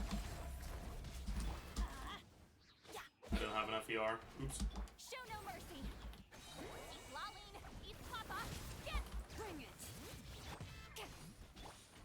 Not enough ER on Bennett to do that. Adventure.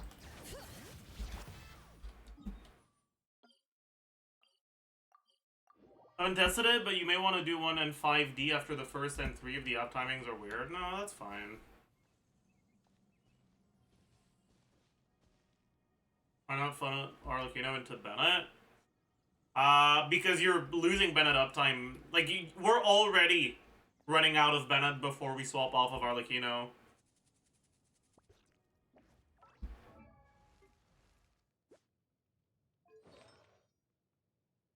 I could have more ER. Like, this is on me.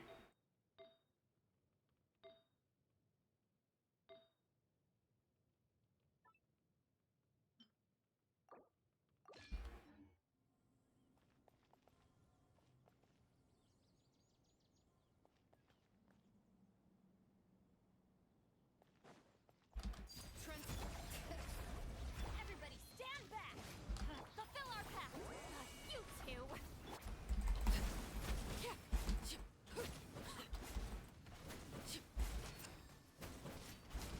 Something went wrong there, and I have no idea what it was. Let's light it up. I could, like, swap back into Bennett and do 1E. I guess. What I do is extend my rotation a bit by doing Arlecchino E, Bennett E, Shallonen E.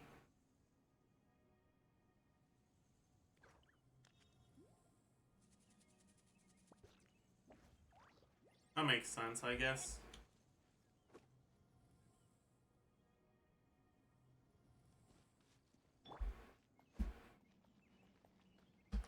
Laid bare. Bring it. Teamwork is dreamwork. Show no mercy. Suffer the.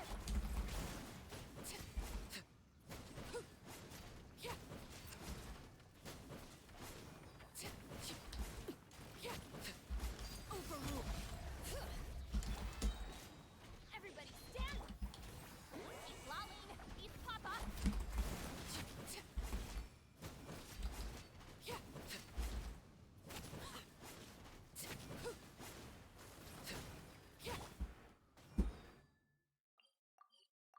Okay. I think this works. Let's try to do 2 rotations in a row. Teamwork is strict. Fulfill our pact. Suffer the.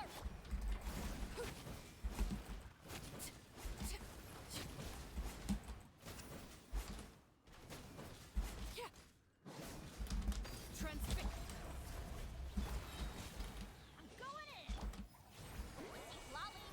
Eat pop up.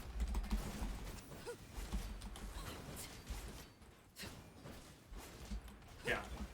We would have gotten this without a problem. Although I ran out of stamina. Oopsies.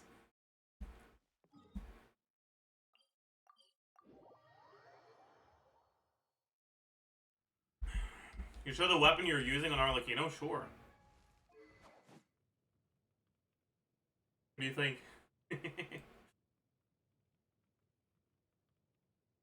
How do you do this in high ping? You don't.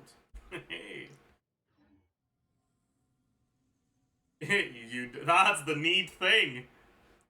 No halberd? My halberd is leveled, dude. I'm gonna kill the enemy too fast if I use it. Look. Not even gonna survive a rotation. Actually, it might. Show no mercy. You two.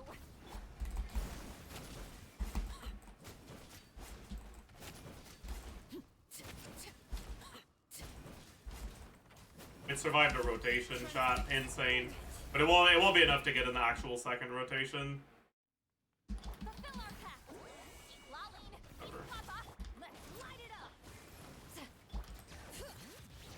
Hear the echoes of the valley.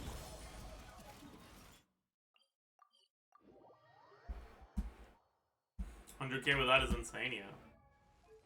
I mean, I can show you what the actual damage is supposed to be if you want.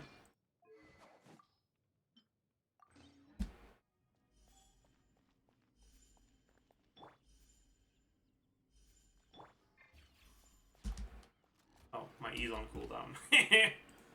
Cornge.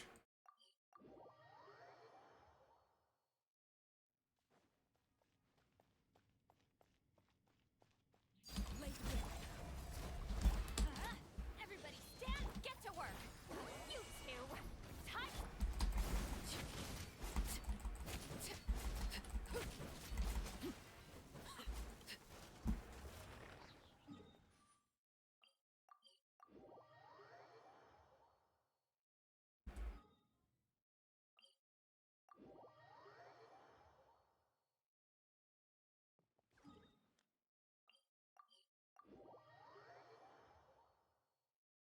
And then we can take a look at what you'd get on the third rotation, which is the goat rotation. Let's light it up. Teamwork is show no mercy. Lolling. Oh, we missed the crit.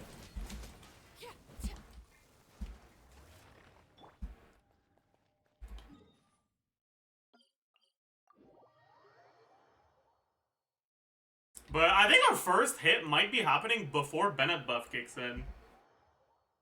I'm not sure.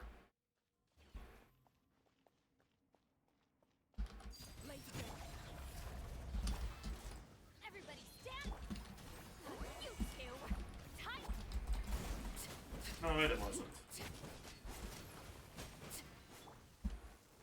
But we are certainly... Yeah, okay, I mean, we didn't crit. Or, like, you know, better than Maoika? I mean, if you start your rotation with over 100 bond of life, yeah, she is. Yeah, she is.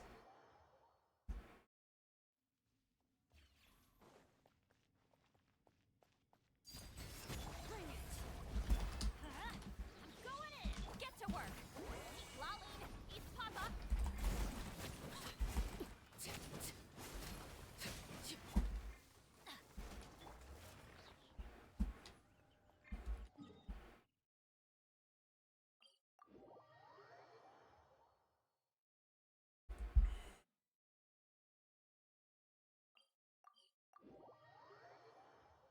Pro tip, just start with full bond of life, yeah.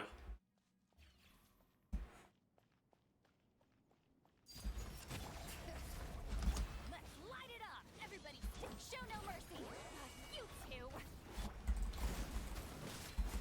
where's my crit? Where's my crit? That's fucked up, dude. Anyways.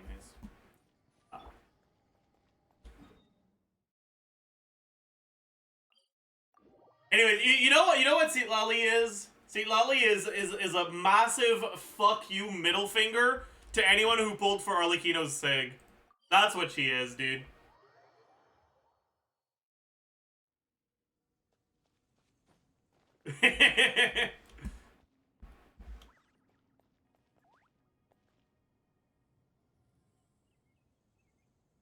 You can just do a charge attack before skill. Yeah, but it's so annoying. Starting your rotation like this, like, I don't know, but it's just so cringe.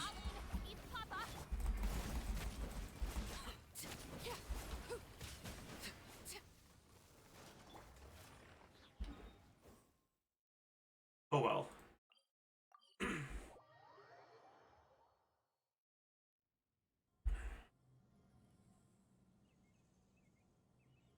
Gap closer, true.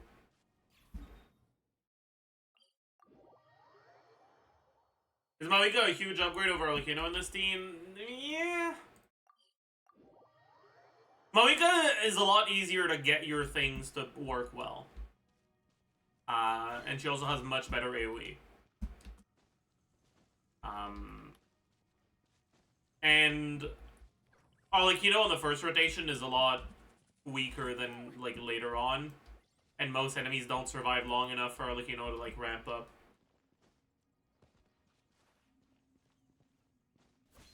But in the right situation, Arlecchino can be very competitive with Malika.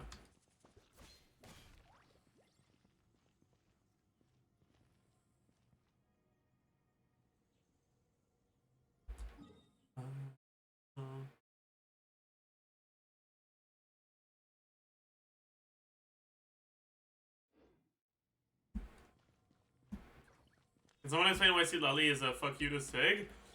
In order to get the full value out of Arlecchino's signature, you need to do a charge attack. But the melt setups require you to do this at the start of your rotation. You have to dash cancel your charge attack. Because if you get the charge attack, it'll apply pyro and it'll fuck over your melt. Which means that in order to get the signature value, you have to start your rotation with a charge attack like this.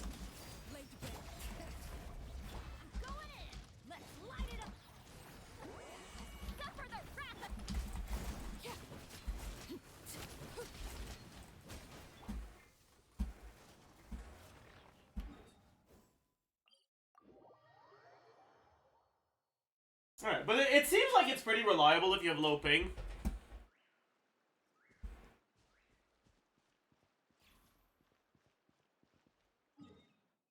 It's still proc. It won't proc if you dash cancel, which is why you have to add a charge attack at the start of your rotation.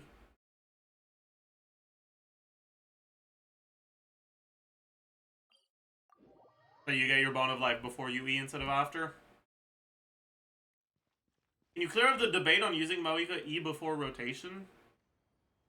I find it can just steal the ult melt. Well, you have to use your E, otherwise you're not generating any fucking fighting spirit. But yeah, if you don't properly time your stuff, then it can steal your melt, just like any form of pyro can. That's what they say anyway.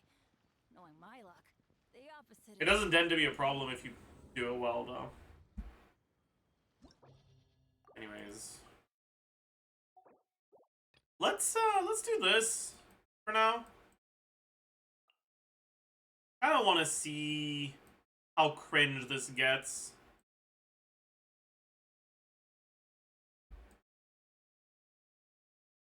I would expect this to be slower than Malika, because of the AoE. You charge attack before E at the start of your rotation, yeah.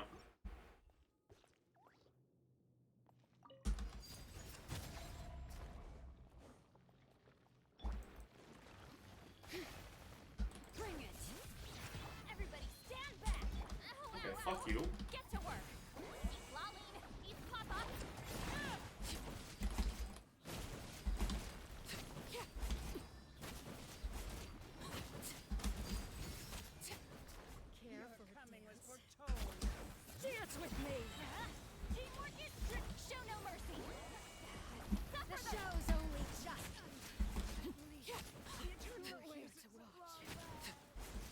Fuck off. Hit the right one, you idiot.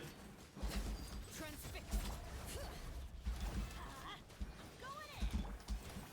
You two. Time to. Huh. That was actually faster. Holy. I think my Malika clear with this team is a little slower than that. I guess it's because we're carrying over through rotations more easily.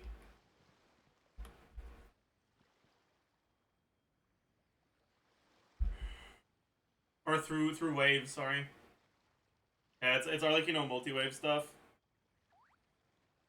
Benny's adventure champ. Midweeka, true!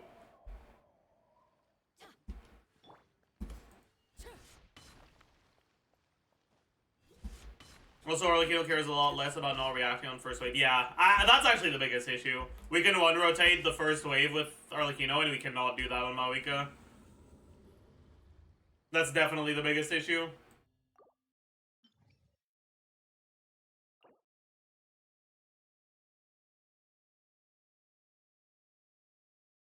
Because both the second and the third wave are easily one-rotatable with either of them.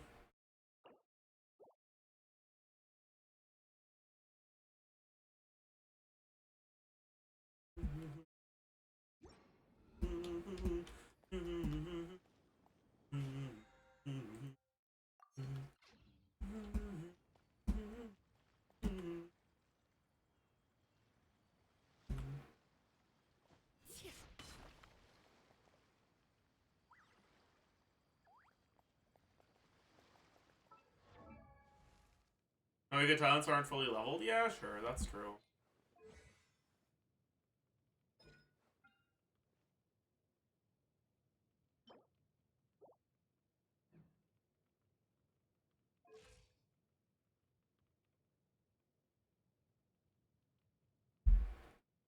Would you call Citlali an overall upgrade to Zhongli?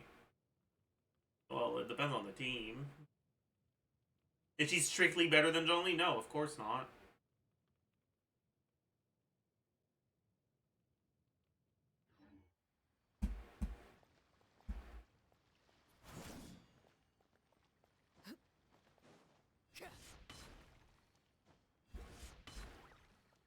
Is Citlali too much better than KSC6? She's pretty significantly better than KSC6, yeah, in this team.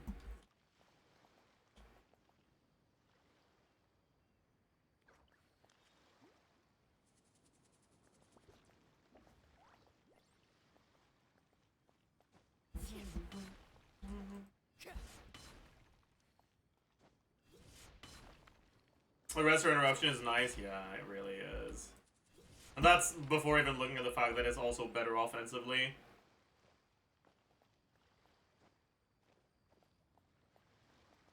What would you rate the Archon quest 1 to 10? It is, in my opinion, the worst Archon quest in Genshin's history.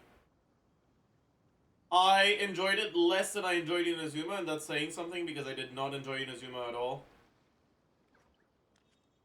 I'm giving it a 2 out of 10.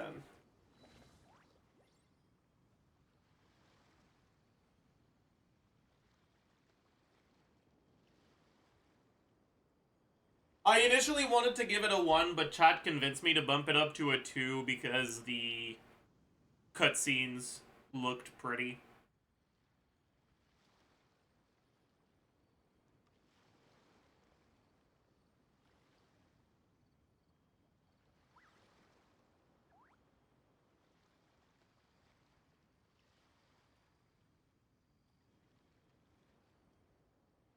Capitano's cutscene? Yeah, mainly that one.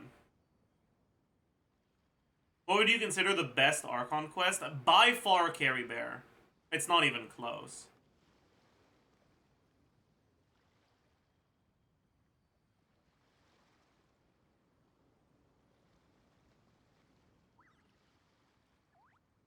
Which part do you think was the worst? What, of Act 5? I think the part that was the worst was the feast before they fucking went to fight the Abyss. But the part that bothered me the most is the feast after because it wasn't much better, and we'd already had a fucking feast. So I was just sitting there like, we're doing this again? I don't think it was as bad, but my mindset was much worse going into it, and I hated it more, even if I don't think it was as bad.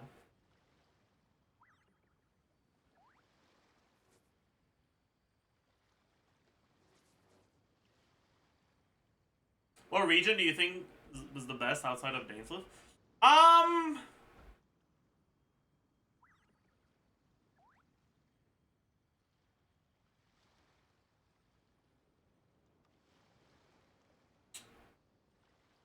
not sure, honestly. I think the best region in terms of story was probably Sumeru for me. But Sumeru is not the region with the story I enjoyed the most. The region with the story I enjoyed the most, by far, was Mondstadt. But that's because I was young and viewed the world in a positive light. I was more optimistic back then.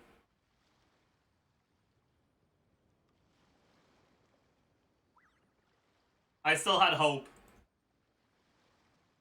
4 years ago equals young. I mean, bro, 4 years is like 16% of my life.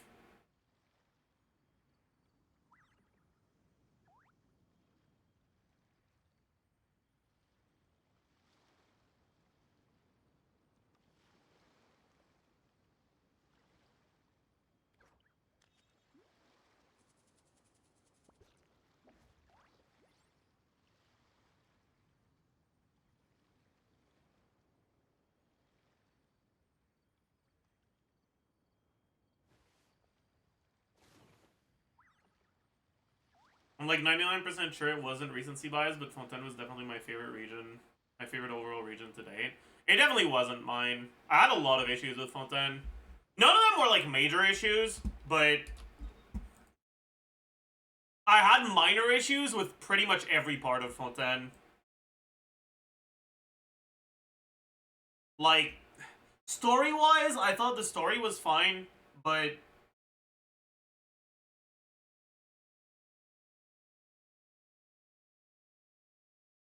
the way they told it just did not resonate with me.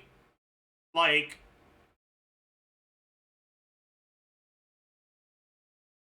the way they explained Farina... I've talked about this before. I'll talk about it again, okay? The way they explained Farina's situation made it seem to me like Farina imposed her problems on herself. And that's not what they were going for. But, like, fuck, man. If that's not what you're going for, don't present it like that, dude. Like, fuck.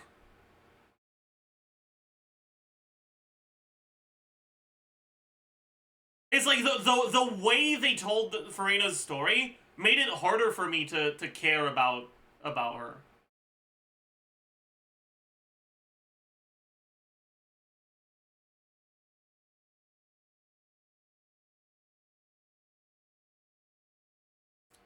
Also,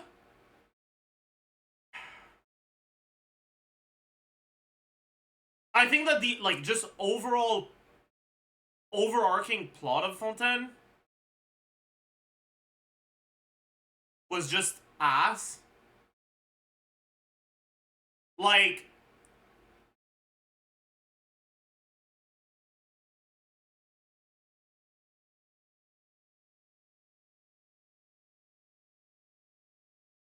the premise of Fontaine is just not it to me. Like, the premise is they want to trick Celestia into thinking that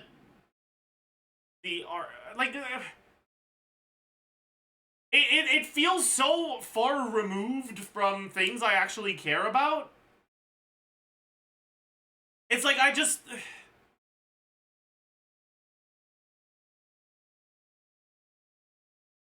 Celestia's just too intangible still for me. Like, It's like Celestia feels like a fucking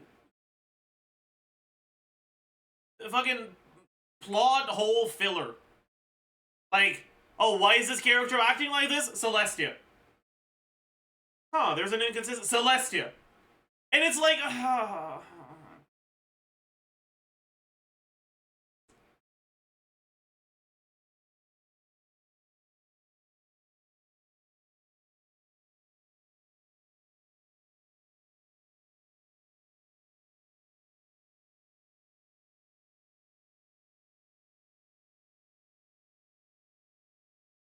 and like, wow, Celestia tried to drown all of Fontaine, and, you know, they flooded all of it, and then they never actually came back to check if it worked, right? We just hid for like a minute, and then everyone was fine. Like, bro, like, it was just so unconvincing to me. Like, it just, anyways. All of that to me made the like premise and the base conflict in Fontaine just feel incredibly boring to me.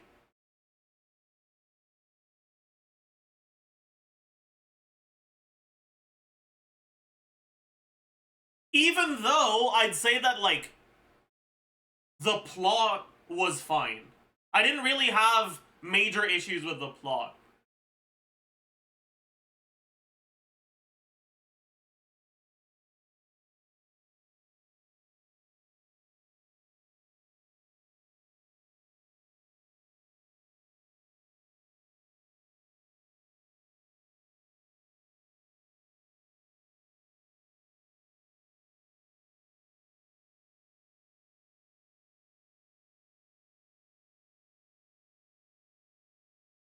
But yeah, right? So, like, Fontaine had issues for me in the story because of that. In terms of exploration, I think that underwater exploration was a massive miss. It did not do it for me. The like, puzzles and whatnot, and, like, the environment design and all of that was completely fine. But the underwater combat was so ass, like, so fucking awful, that it actively took away from my enjoyment of the exploration. Like, at that point, it would have been better if there were just no enemies underwater. And I say that as someone who mainly plays Genshin for the combat. I think that the exploration would have been better if there were no enemies whatsoever underwater.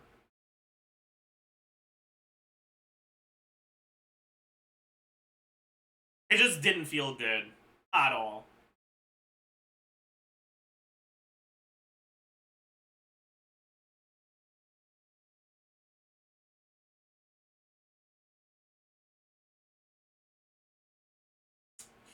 The over, or I guess the above ground exploration, I think, was fine. I ended up doing a lot less exploration in Fontaine than I did in previous regions, right? If you look at my exploration progress, I'm like around 50% average in the stuff, right? And if you compare it to previous regions, right, like in Sumeru, I did like pretty much 90% average in the forest, and then like 70% average in the desert, if we exclude this, because I kind of just didn't give a shit. Alright, in Natlan, I've already done pretty much more exploration than in Fontaine, even if we're only in 5.3. Alright, in Azuma, my exploration isn't too high, but my exploration on the second account is 100% everywhere. Like, I'd say that Fontaine was is the region I explored the least.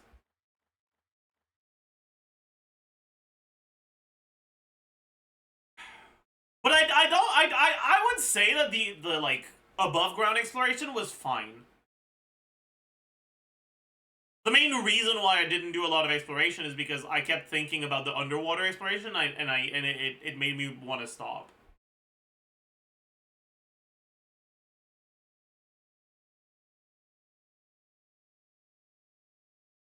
But yeah, so those were my issues with the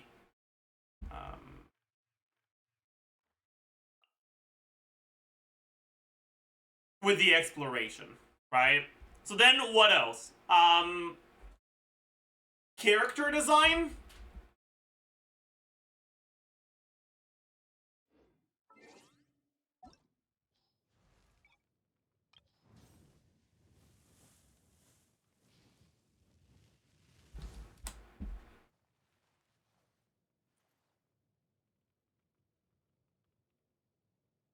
Character design. Fontaine is probably the weakest region of all time for me. Right? I got Lenny not because I really cared about getting Lenny, just because I didn't want to go into a fucking 4.0 patch without a new character. Nevidet and Farina were fine, but Nevidet marked the first real instance of, like, reasonable argument for power creep starting to become a problem, so I kind of feel 50-50 about him. Risley was kind of fucking horrible, like, design-wise for his kit. I'm not talking about visual design, I'm talking about kit design. Like, Risley is probably the laziest they've ever been.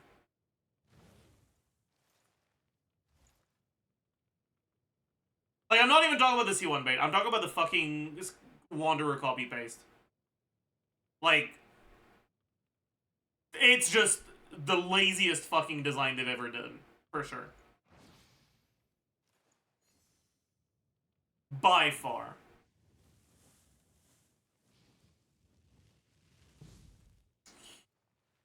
Navia was fine.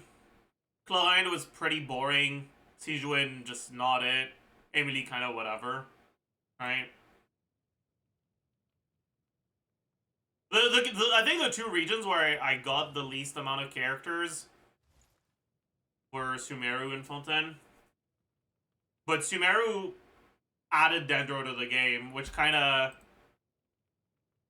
saves it in my eyes, right? Part of the reason why I didn't get that many characters in Sumeru is because I got Nahida, and Nahida, like, enabled so many different teams that I didn't feel like I needed to get a new character to play new teams. That's like a pretty big reason why.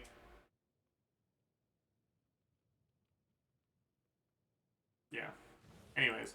But yeah, so, like, for the Fontaine characters, like, there were so many that were disappointing kit-wise for me.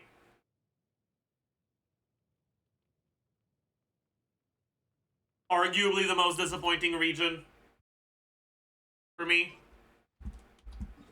Alright, so we've talked about story, we've talked about exploration, we've talked about characters. Enemies, I guess. The Pneuma and Uzio mechanic was kind of irrelevant and boring.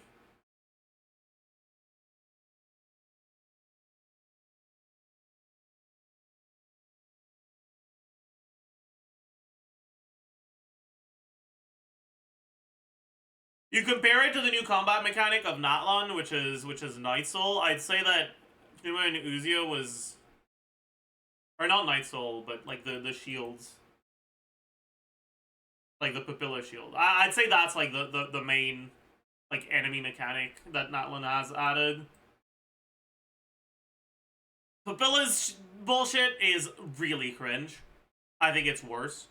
However, I don't think Pneuma and Uzio stuff was good. I think it was just kind of irrelevant and boring.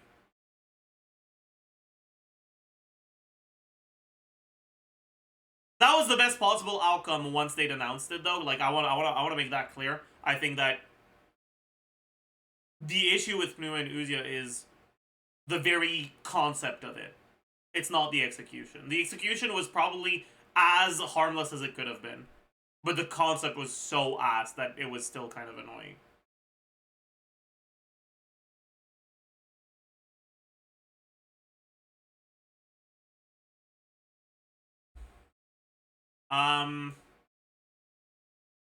The overarching mechanic for kit design was like HP consumption, but honestly, HP consumption is something that only ended up mattering for Farina.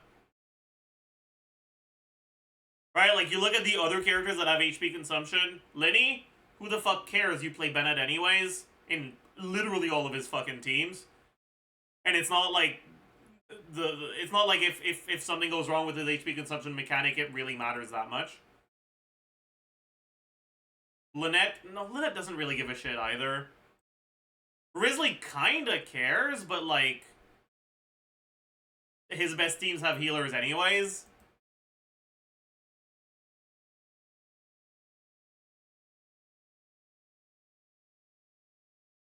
Like, Farina's the only unit that like actually plays around with HP manipulation in a meaningful way.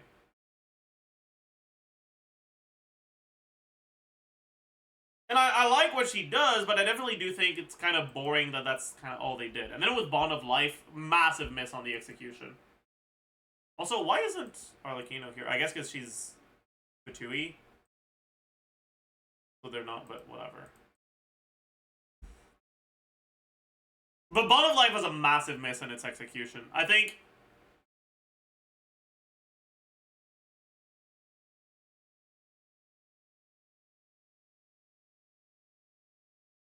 Arlecchino's Bond of Life is probably the worst way they could have implemented Bond of Life in a character. And I don't mean to say that it is a bad thing. Like, obviously, Arlecchino's a strong character and she revolves around her Bond of Life stuff. What I'm saying is that I think it's bad design.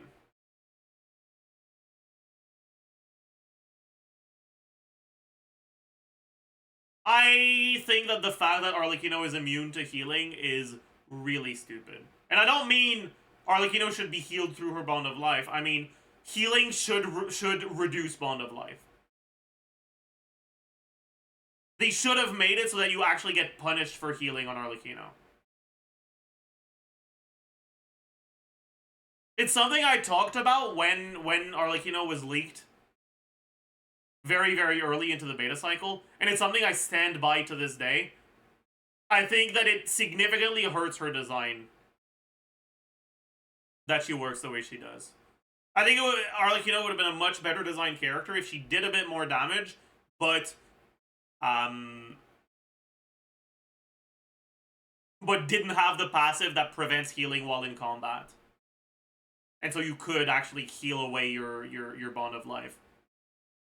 Bennett would still be goated. Yeah, but then you'd have to be careful to stay above 70% HP, because as soon as you fall under 70% HP, Bennett starts removing your Bond of Life. And there would actually be a reasonable downside to using Bennett in her teams. As soon as you fall under 70% HP, your damage just fucking starts disappearing. Which makes her burst a lot more relevant, because now you have an actual real gameplay scenario where there's a reason to use her burst. And it makes her team building more varied, because you're not just gonna fucking put Bennett in all of her teams, right? Like I really, really think that Arlecchino should not have had her passive that prevents healing. I think it really, really made her a lot more boring of a character.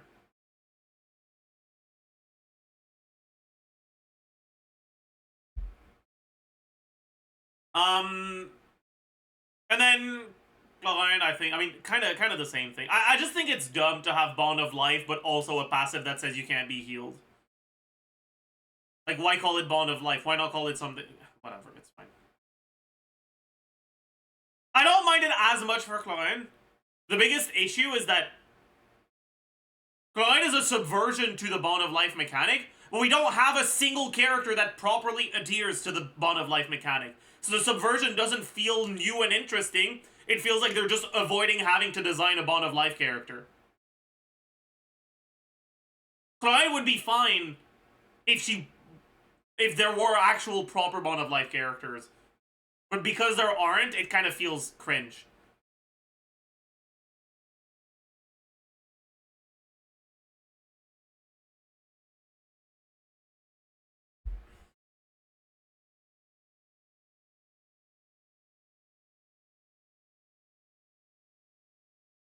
I think the character kits would be much more fun if Bennett was weaker. I mean, sure. Maybe. Maybe not. Who knows? How would you design a Bond of Life character? Asking legitimately. I think that Arlecchino is really, really close to being a great Bond of Life design. If she didn't have the passive that prevented her healing, I think Arlecchino would be an amazing Bond of Life design.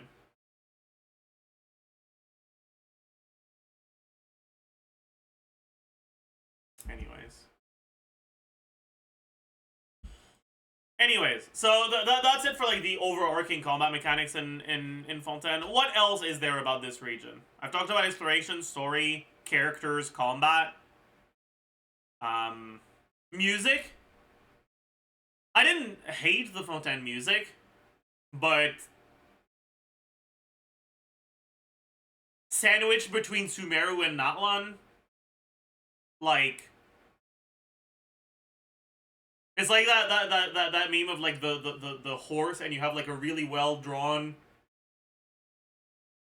like behind, and then a fucking sketched middle, and then a really well drawn face. Like, it's not that Fontaine's music was bad. It's that Sumeru and Natlan's music were so outstandingly great that it made Fontaine's music kind of average in comparison.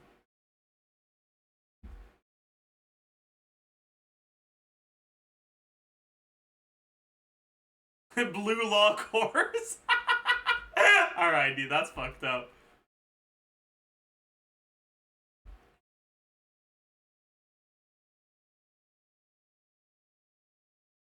Thoughts on characters' visual designs? Ooh, interesting question.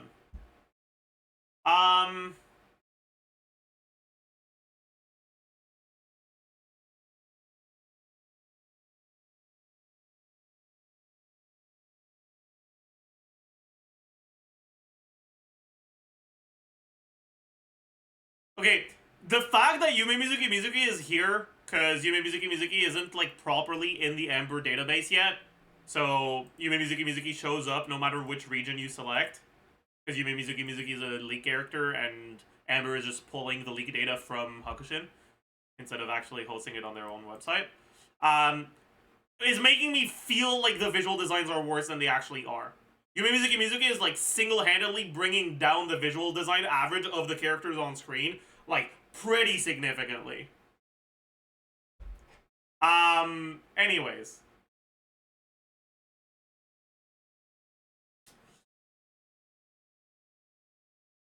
Okay, Linny's design, I think, is whatever. I don't really have strong thoughts about it.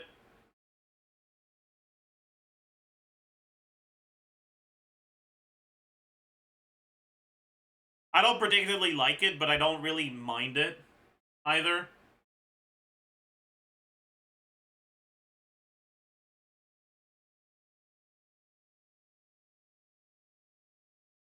I think in visual design I should include animations. Honestly, I think that it's a massive shame that the only part of his kit that actually uses playing cards for his animations is the normal attacks that you'll never use. Like, actual fucking omega massive shame.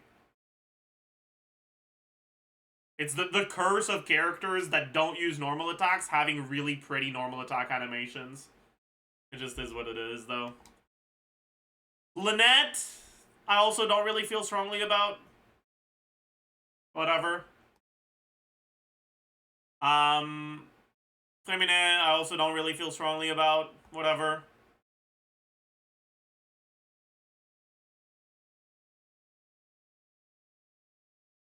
Nefilet, I'd say I'd lean towards liking the design. But not... I don't love it. I'm kind of just like, okay.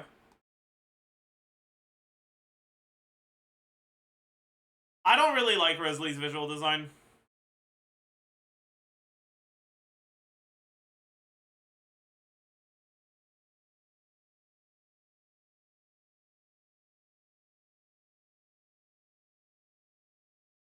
I don't know, man. It just... Meh.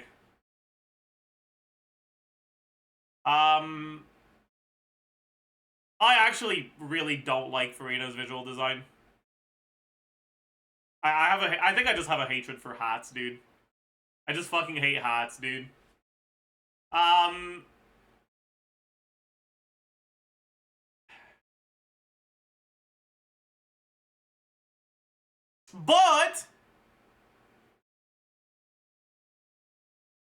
But the gentilhomme usher, the surintendant cheval marin, and the what's the other one called again? And the Mademoiselle Crabaletta are really cute. So I'll give Farina a pass, even if I don't particularly like her design.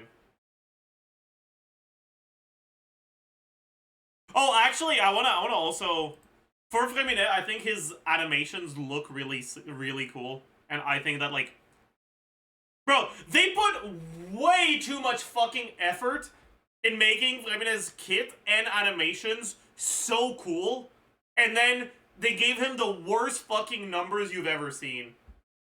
And, like, I really wish that wasn't the case, man. Anyways. I actively dislike Nebilet's animations. I think he looks... I still think he looks goofy as fuck while doing his charge attack. I think his normal attack animations are fine. But, like, the charge attack animation still looks goofy as fuck. Not as goofy as, like, the first leaks we got, where he was just, like, standing. But still pretty fucking goofy.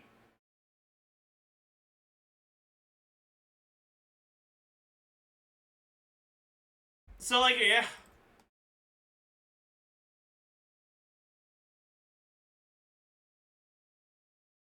I want to hate Charlotte's visual design, but I really don't hate it that much.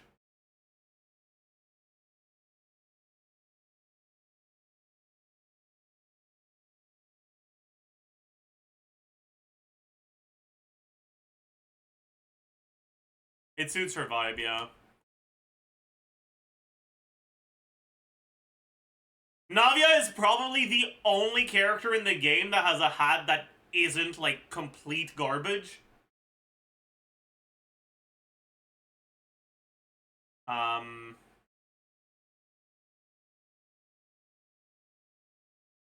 Honestly, ever since I realized that Navia really looks like the fucking basic villainous in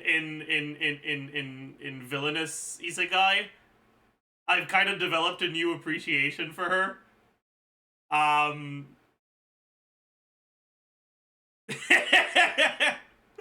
So I'm leaning more towards like for her. But I do think she'd look better without the hat.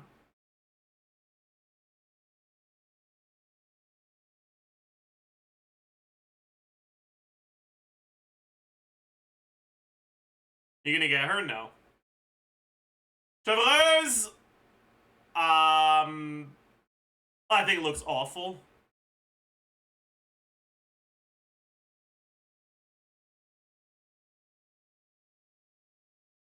Fine, I think it looks awful as well. The burst animation is cool. The like attack animations are kind of not very nice in my opinion, and I think that visually she looks pretty awful. And yeah, the hat isn't fucking helping.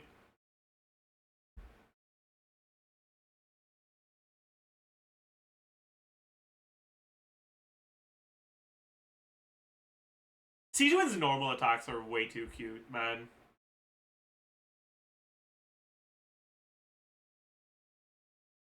I can't, like, yeah, she's a dog shit fucking character, but I think visually, I don't have an issue with her design. And then, okay, I really don't think, I find Emily's design to be very inoffensive, okay? I know people fucking hate it, I just really don't feel anything about it. I'm, like, incredibly neutral towards her design.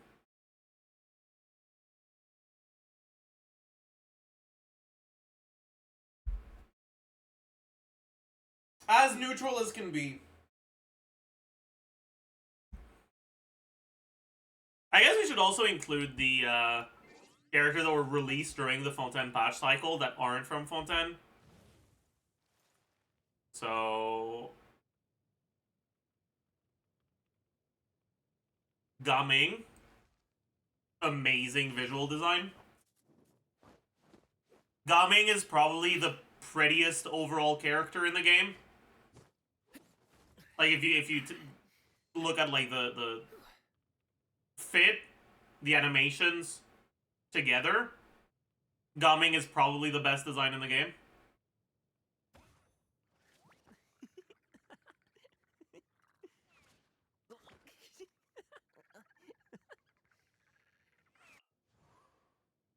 Xianyan isn't that bad, but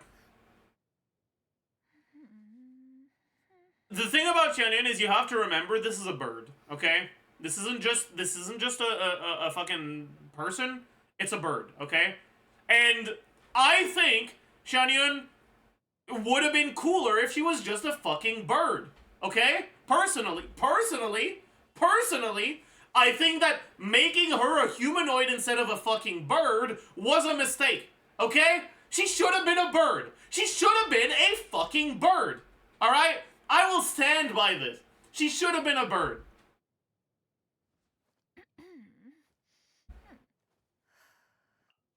Chiori.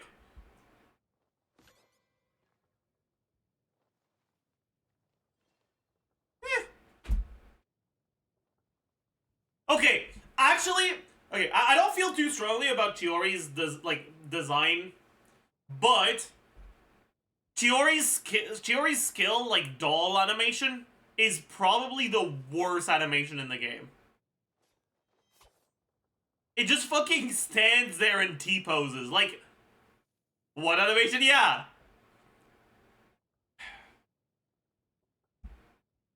Anyways. Arlecchino, I mean, it's no surprise that Arlecchino is one of my favorite characters, design-wise.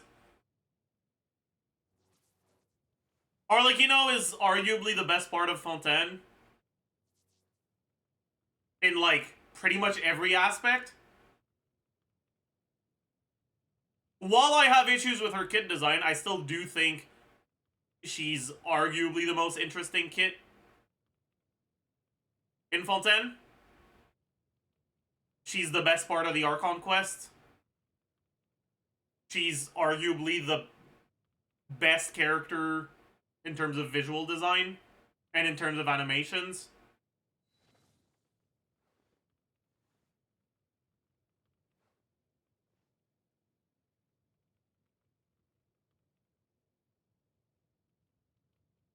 Her quest was mad. That's fair. Her story quest was kind of whatever. But in Zajef land, Arlecchino's quest didn't happen. Okay, it's non-canon content. All right. So shut the fuck up.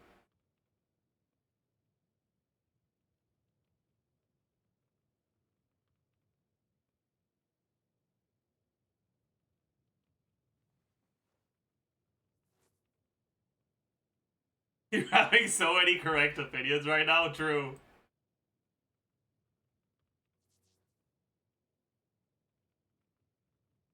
Anyways. Sethos. Meh. Sethos is whatever.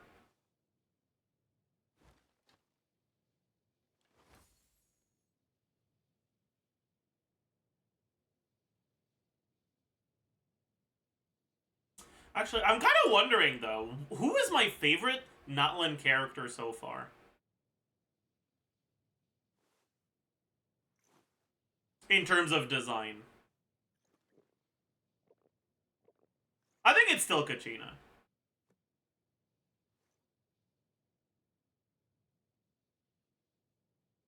Kachina's still my goat.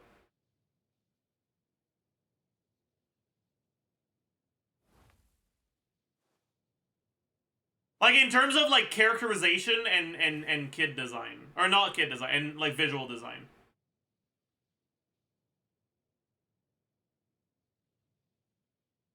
I thought you said it was Shilonen. Shilonen has the best voice acting.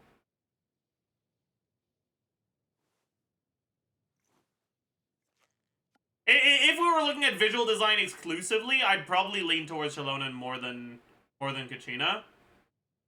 But with characterization included, Shilonen is kind of boring.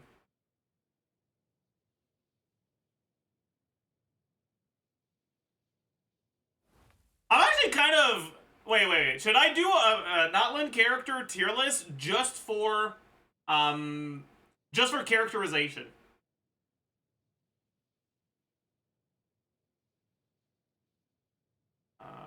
This was...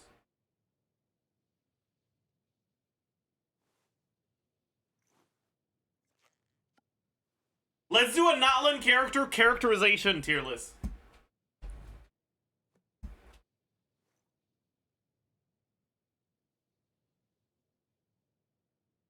So, Kachina, my goat. And I also think that it's really important to include a how. But who's gonna be our stand-in for a how?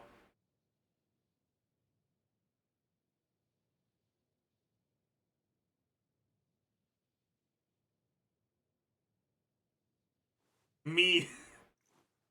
Okay, I'll use you. Sure. Yeah, I guess, wait, we are missing too many. Wait. Okay. Natlan characters tier list Genshin. Maybe if I look it up like this, it'll include the non-playable ones. Yeah. Yeah. Okay, huge. So this list has added Ion-san, Capitano, and a how. So, obviously, Kachina, my goat. Kachina's the best one, for sure. But I don't think she's so interesting that I would put her in, like, an SS tier.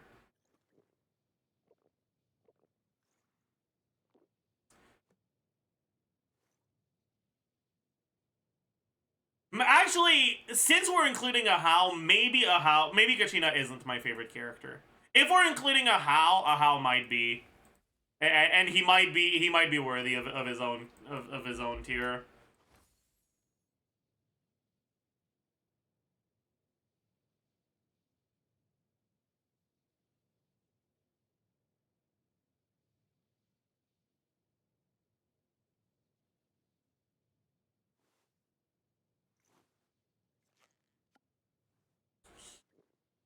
Okay.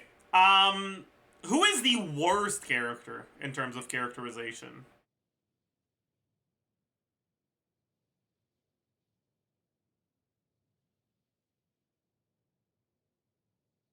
Kanich, probably?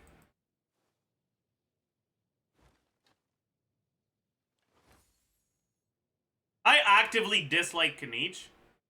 But I guess that's kind of the point. Okay. Maybe not. I think he'll go in C. He's not that bad. Like, Kanich is unlikable, but in a way that, like, is intended, right?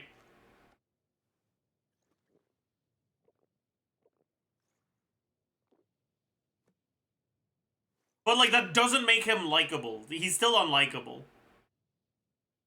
But it's not as bad if it's intended, right? Molani is an unlikable character that is intended to be likable. So I think Molani is going to be the worst characterization-wise, for me.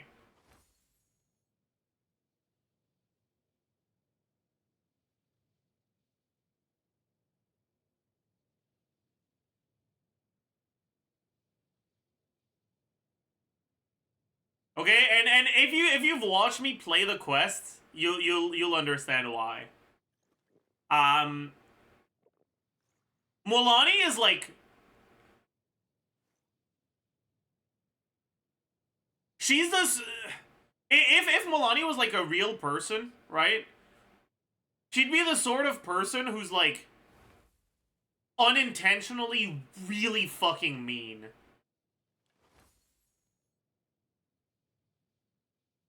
Like, the kind of person who, like, throws massive shade at you without even realizing it. Because she's just kind of clueless. Okay? And like there were a few instances, I don't remember the exact situations, but I remember that it happened. There were a few instances in the quest where she said something and I was just like, what the fuck is wrong with you, dude? Especially with Kachina. Like, she was just so incredibly insensitive. But the quest didn't present it as such. Like, it wasn't presented as her saying something incredibly insensitive. Because no one reacted negatively to it. And I was just sitting there like, what the fuck is going on?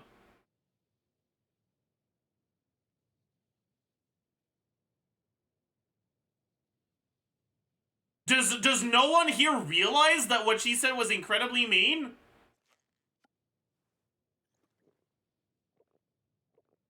Very toxic positivity. Yeah, it's like, yeah.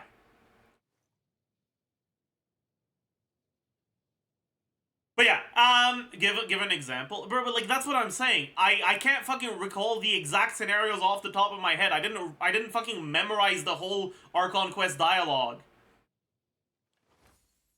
But I can tell you when it happened. Like when she yaps to Kachina after the pilgrimage or before the pilgrimage. In the pilgrimage quest. A lot of the shit she says to Kachina is like so insensitive. It's not like outright rude, but it is incredibly insensitive.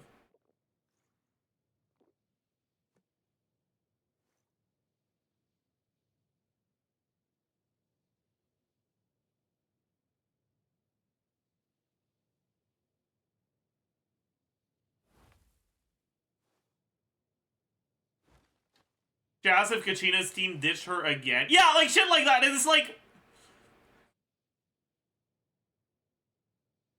dude, shut the fuck up. Like, shut up, dude. What the fuck?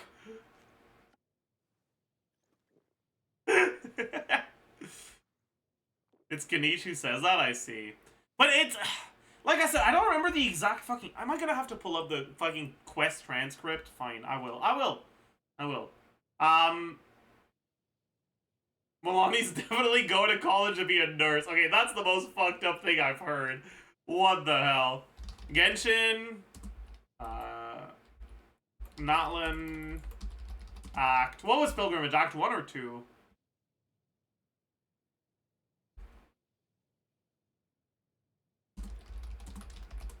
One?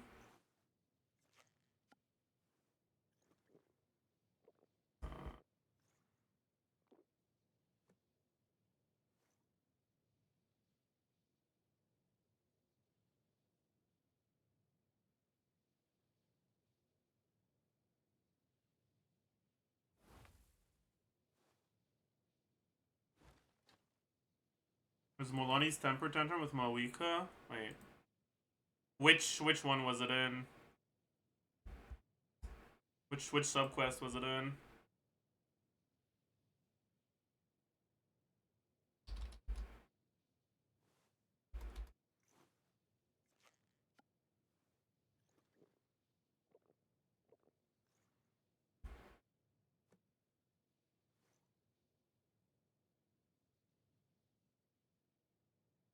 Hmm.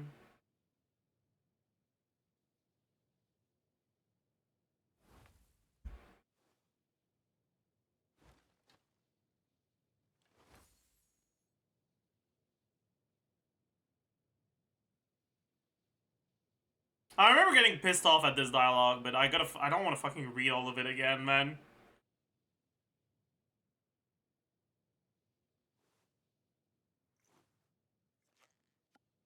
Now, was it this one? Oh, fuck, I don't remember. Anyways, wait. But before looking at that, let's take a look at this one. It's probably in here.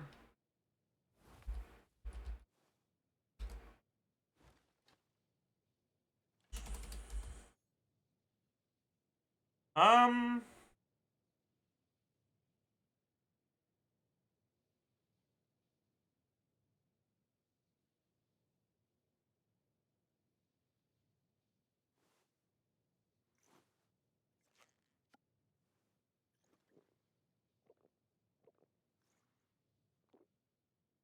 Do I actually care enough about this?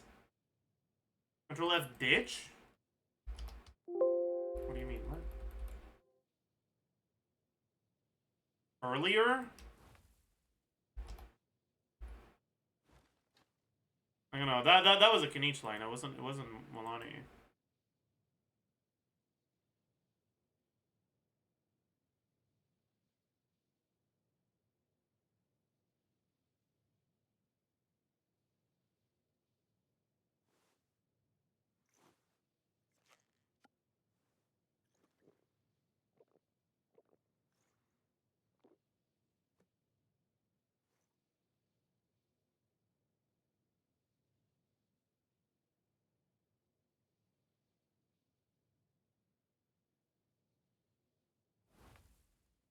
Yeah, whatever. I really don't care enough, actually. We're right back.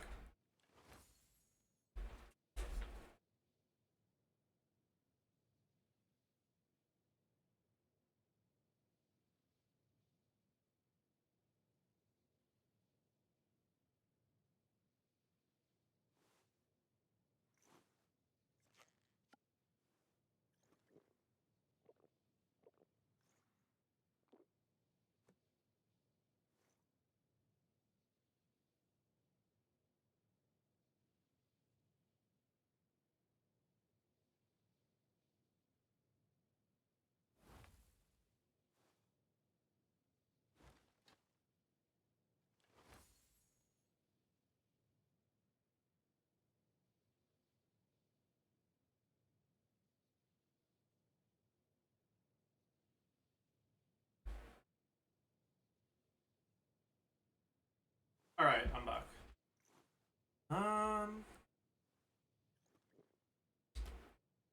What the fuck just happened? What the fuck just happened, dude? Oh boy. Oh boy. That's wild, dude.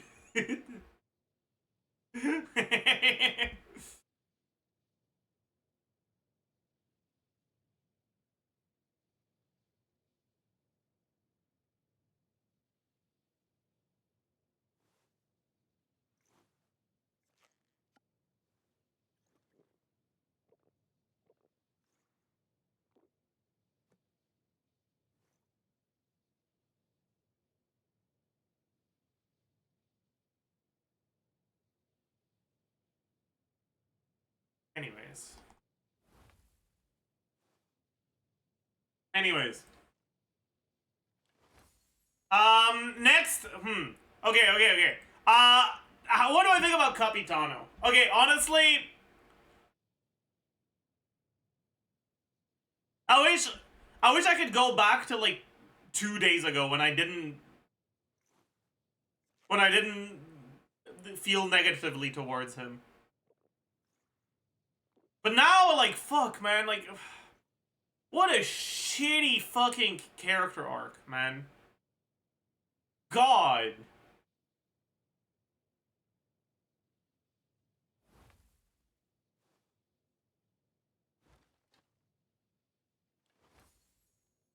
The resolution was so ass indeed.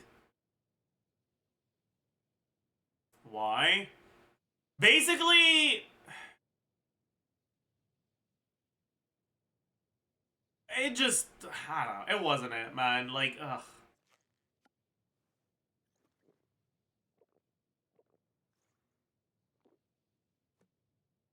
He showed a big middle finger to Celestia, but like he didn't.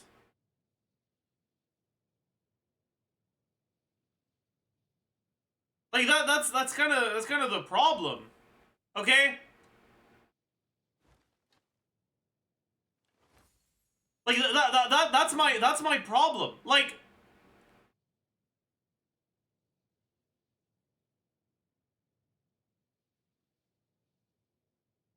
it felt like another very forced Celestia plot device. Yeah.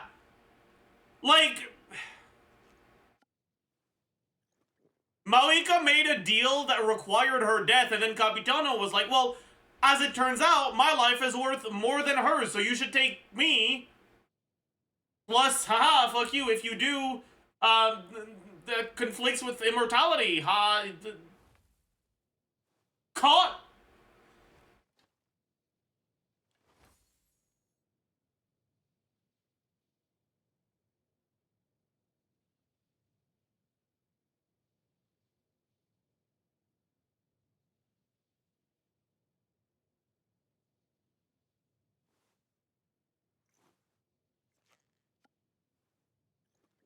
But like,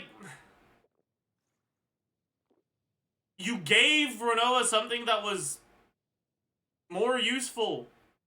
Like you gave Renova a death that was much more valuable than Maoika. You forced Renova's hand by giving them too good of a deal to pass off. To pass up. Like, oh no. You sure got him. Sure fucking got him.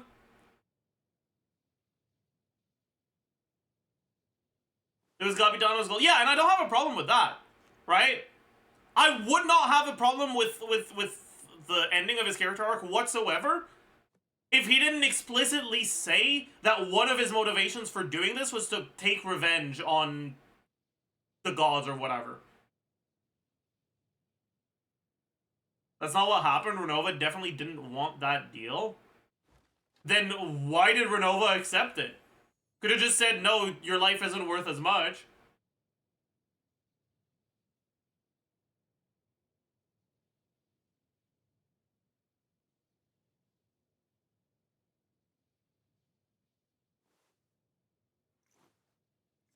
He couldn't? Why? Because his life was worth that much? Then that's effectively the same thing as saying it was a good deal for Renova. Why could she not just say, nah, I'm taking Maoika? Yeah, like, well, we're told, like, yeah, no, Renova didn't have a choice, but, like, why? It's dumb, dude.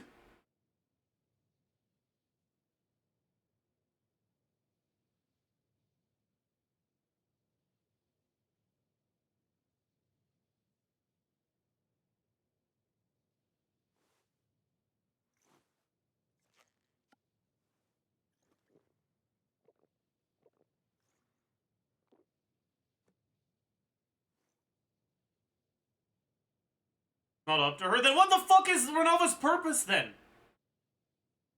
Doesn't have any fucking power to do anything about their about her deals whatsoever? Like,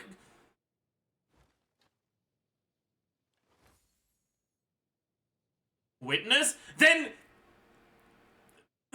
if the only purpose that Renova has is being a witness, why would it piss Renova off if Capitano is the one who takes Maoika's place? Like,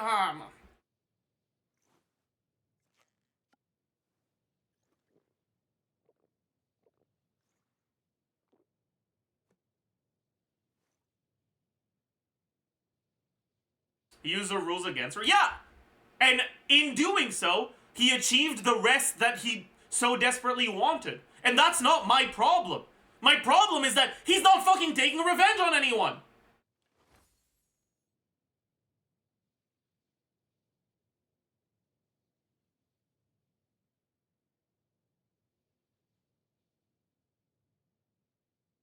Why is bro so confidently saying, haha, get fucked, bozo?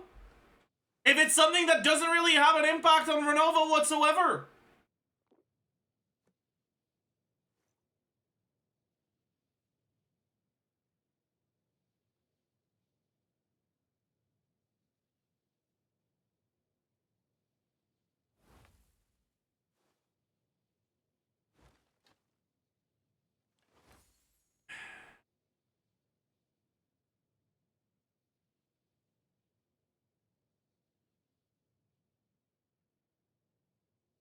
Anyway.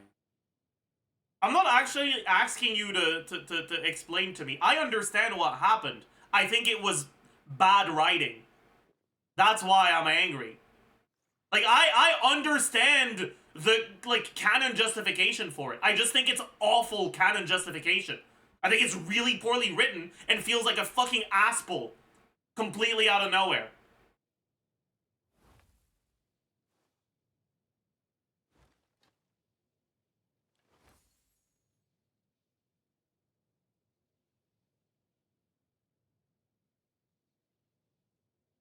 And I think it completely ruined Capitano for me. That being said, Capitano's still kind of cool, so he probably goes in like A. Maybe B. I'm not sure. I'll put him in B tentatively, but if A tier ends up pretty empty, I might knock him up a little. That was not... I'm not gonna knock up Capitano, chat. That's not what I meant to say. Okay? I did not... Bump him up is what I wanted to say. I might bump him up. Okay? That's... Fuck! You know what I... He's already had enough people inside him, okay? Like, I don't want to... Anyways. Okay, next. Sitlali, I think, is A. Unironically, Sitlali is being hard carried by the fact that she's a manhwa enjoyer. True.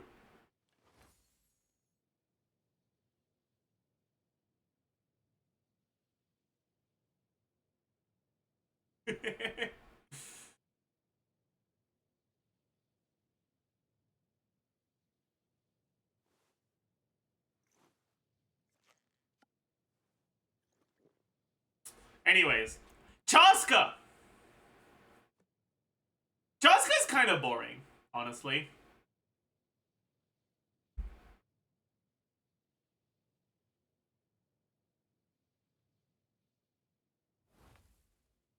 Like, and spoilers for Natlan Archon Quest Act 4. Here's your warning.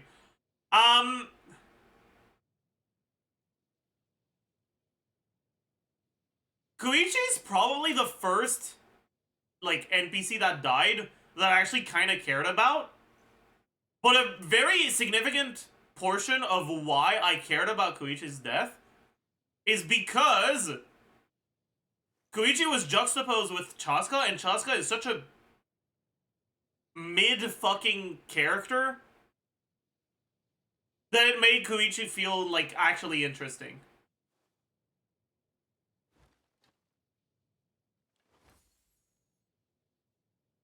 Navi uplist Silver in Medusa situation? Yeah, pretty much, yeah.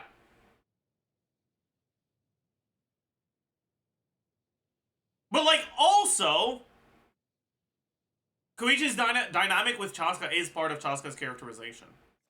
So, like, I'll put her in B tier. I'll put her above Kanich, but below Capitano for sure.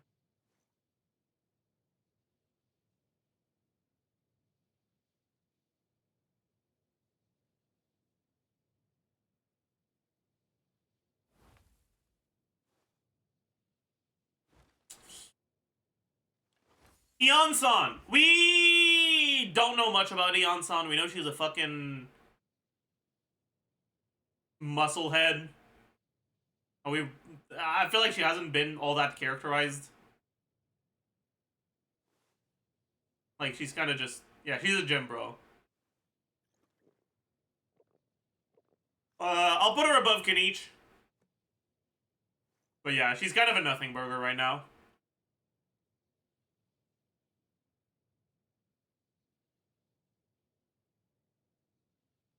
Auron! Okay, so, like, there's a few things we need to get out of the way for Auron, right? Auron is really cringe. Like, deeply, deeply cringe. Okay? Like, that is something that is just objectively true. Okay? He's also really lame. But these things are intentional, right? Like, that's how he was designed, and, like, intentionally so. The thing is, like I said earlier, just because something is designed to elicit a specific negative emotion,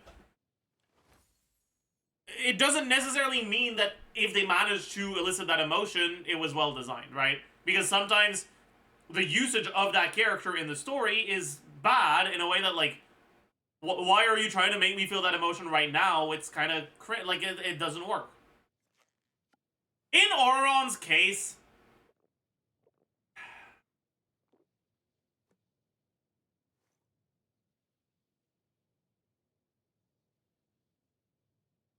Auron feels like a filler character.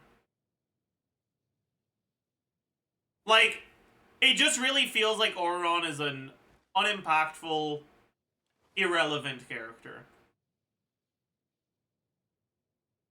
His impact on the story is pretty much all filler.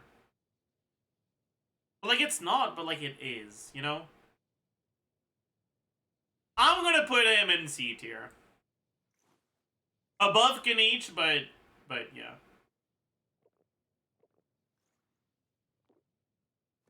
Next! Xilonen. Xilonen is kinda boring. My biggest issue with Xilonen isn't with her characterization.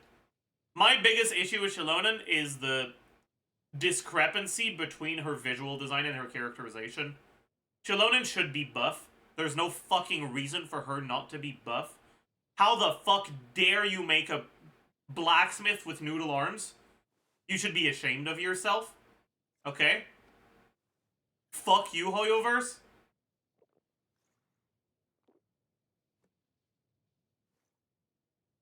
But, like, that's not that bad, right? Like, it's cringe, but it's not the characterization's fault, right? It's like, to me, that's an issue of corporate oversight on visual design more than anything to do with the characterization.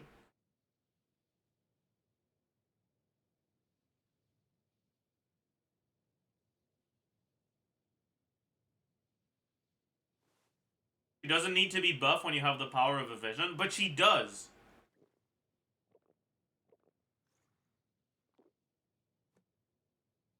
You could make the argument that if she had an animal vision, she could be using her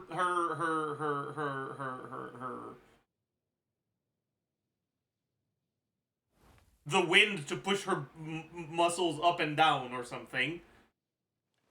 But, like, she's a blacksmith, and we are literally shown in some of her teasers that her blacksmithing is done by smashing hammers down. Not by using her vision to make rocks smash down.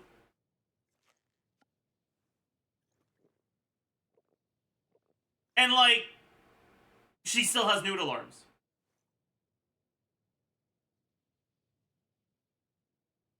It's dumb, it's stupid.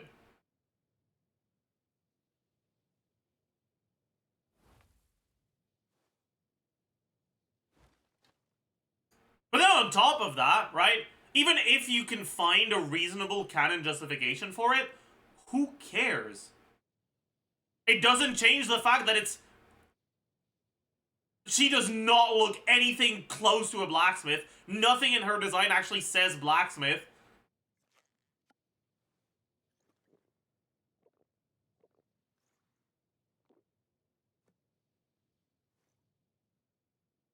Anyways. But when it comes to, like, only characterization, I think she's kind of whatever. Her characterization is helped by the quality of her voice acting. Actually, like, I feel like there is not a lot of characters in Genshin where the voice acting adds personality to the characters.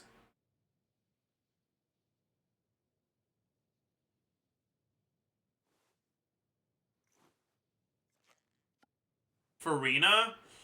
With Farina, it does, yeah. That's fair. I don't like it because the way that it's that it adds personality is by adding to an already fucking unlikable personality. But you're right. You're right. It does contribute to it. Oh yeah, like Risley, Fischl, Hu Tao, no. I don't think Hu Tao. Right? I feel like it's pretty much only these four, actually. Xilonen, Farina, Risley, Fischl. where like I actively feel like the voice acting has personality. Ito? Okay, I don't know how much of a hot take this is, but it's not the acting for Ito that adds personality. It's the dialogue. Now, that dialogue is ad-libbed by the VA, and so it's still the voice actor's impact on it, right? But it's not the acting itself. I think that if you gave the exact same voice lines to another actor, it wouldn't be too hard to get the same vibe.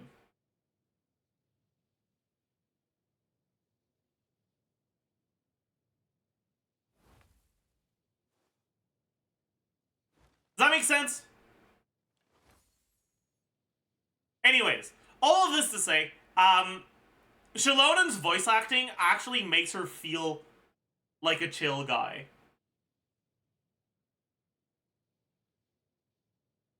Like, she's just a chill guy.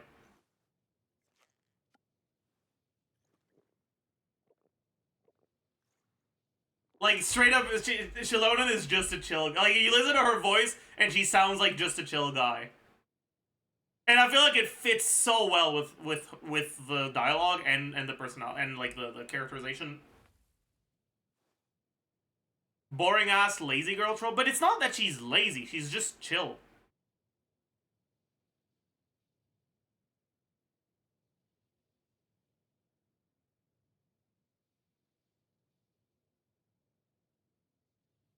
She's lazy though? Is she?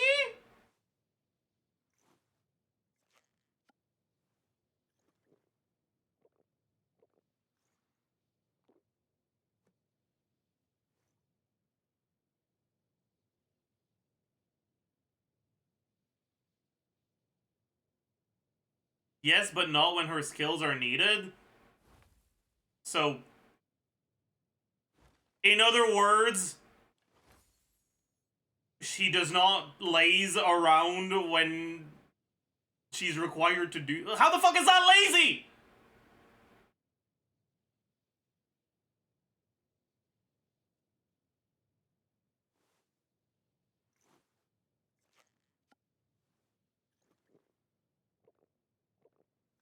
Complaining about the amount of work that you have to do while you're working doesn't make you lazy. Dude, not doing your work, sure.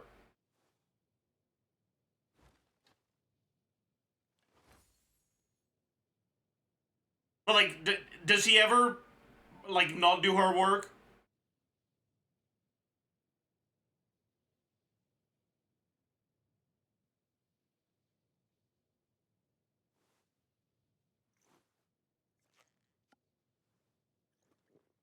She says she wants to laze around.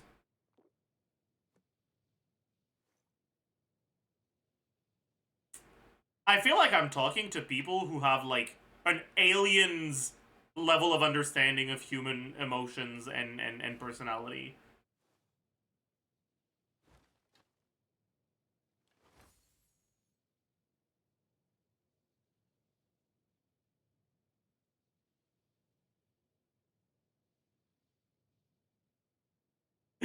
Glorp, we've been caught.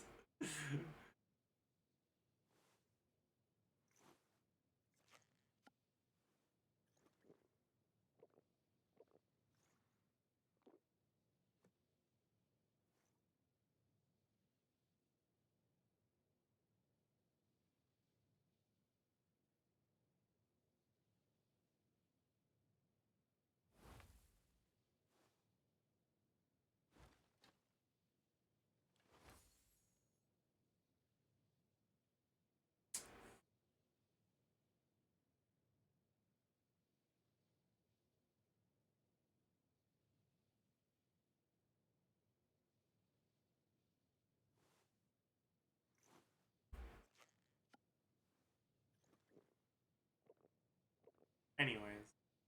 All in all, Well, I think she's in B. And I think I'm going to put Capitano up in A. Looking at what the rest of the tier list looks like. And finally, Maoika.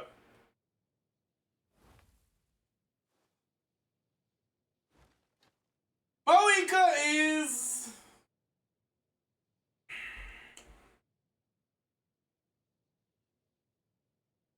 Okay. I think people hate on Maoika too much because they don't like her visual design.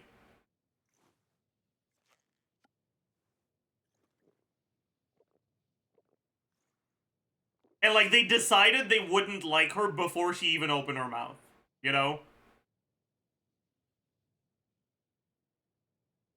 That being said, there are still reasons to dislike her. My toaster has more personality than her.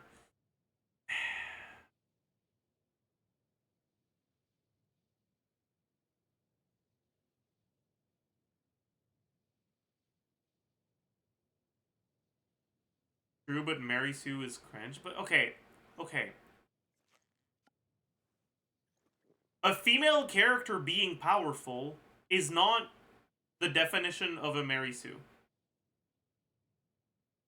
Please explain to me, without relying on, like, incredibly blatant sexism, how Maoika is a Mary Sue.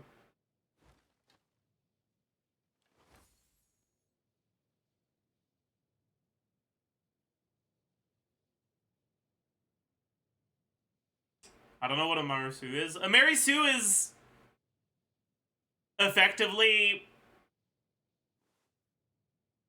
It's a character that's, like, too perfect. In a way that feels like it isn't earned, right? Like, it's not just a character that's very competent at something. That's a part of it. But it's also important that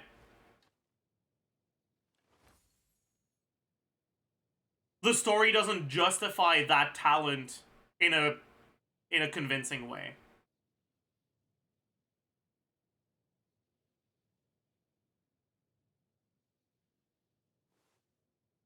The flawless character, she's perfect at everything and never struggles. Yes. The person who couldn't fucking save her family and who sacrificed her whole fucking life with them to have a chance to win something is indeed a character who never lost anything. Sure. Definitely.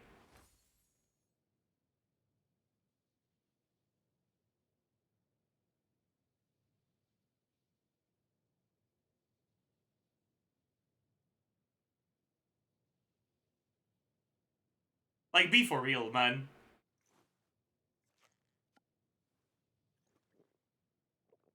She just doesn't have a quirk. Yeah, that's fair. Like, she feels a bit more boring because she doesn't have a, like, quirky trait, right? Yeah, like you said, with, like, Venti being a drunkard, Farina being annoying.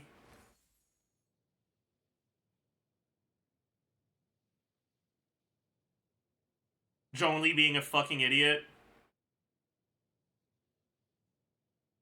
Raiden being evil, kinda. Nahida being... I don't know. A newborn? Yeah, pretty much.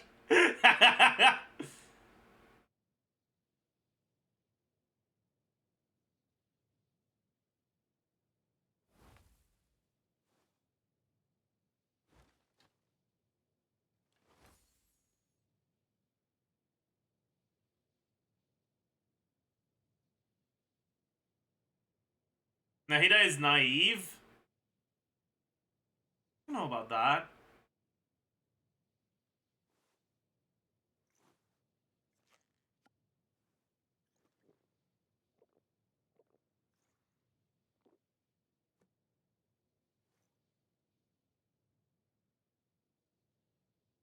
More like inexperience, yeah. Like, there's kind of a difference between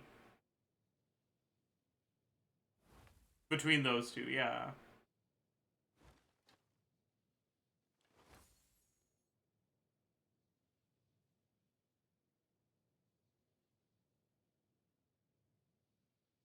The lack of character flaw makes her a shallow character. She's poorly written and undercharacterized. I mean, that's not necessarily wrong, but like...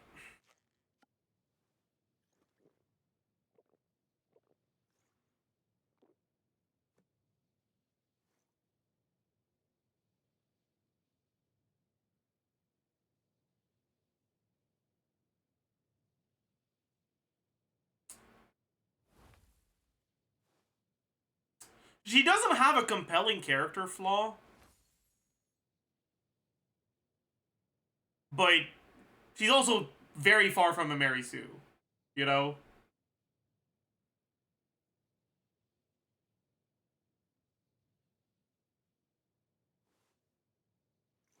Like she has a character flaw in that, like, she's... She has a sort of character flaw that you'd put as a flaw in a fucking resume you're giving to like when you're trying to get hired. Like I'm just too empathetic and self-sacrificing. Like but like it is actually a flaw, right? But yeah, I'm too hardworking, yeah.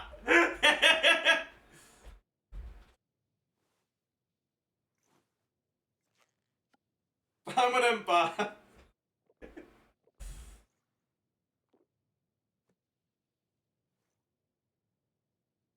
She does have a character flaw, but the plot did a disservice. I agree. I agree with that. The initial conflict between Capitano and Mauika ended up being such a fucking disappointment. They could have explored her...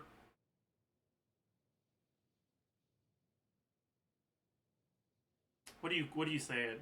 Hard-headedness? There's a word for that. Like her... What's the word for that, chat? Her stubbornness, yeah. I had the French word, têtu. They could have explored her stubbornness in her refusal to, like,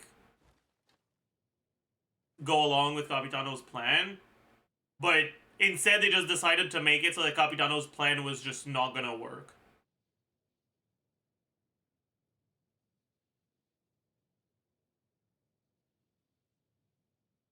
Like, I wish there was an actual proper ideological disagreement between Capitano and Mauika, but they ended up just being a logistical one, where like Capitano thought the plan was gonna be fine, and that the other plan was too risky, but as it turns out, it wasn't, right?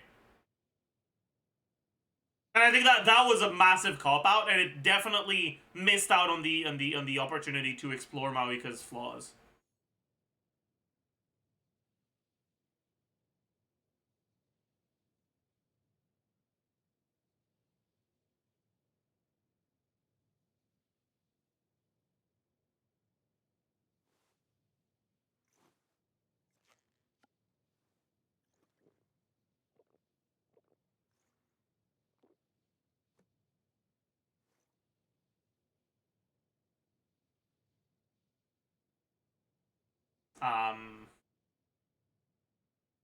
But yeah, I also think that there's another of her flaws that I think the story could have explored a lot more but didn't, but I forgot what it was.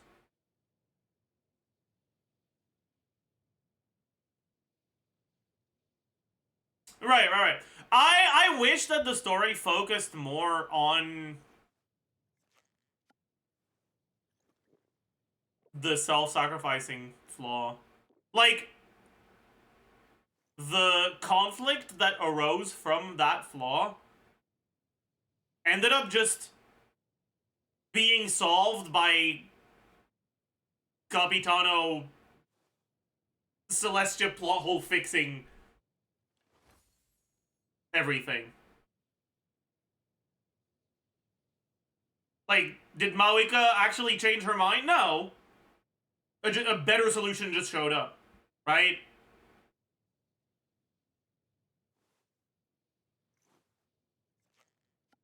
Well, I thought that was kind of... Capitano ex machina, true. Deus ex machitano.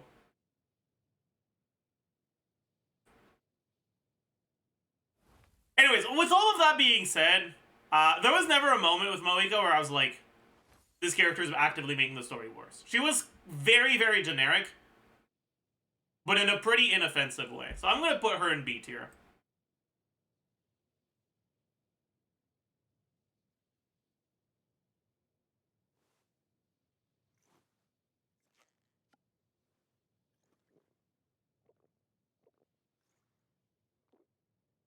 Yeah, so this is my Natlun character tier list in terms of characterization.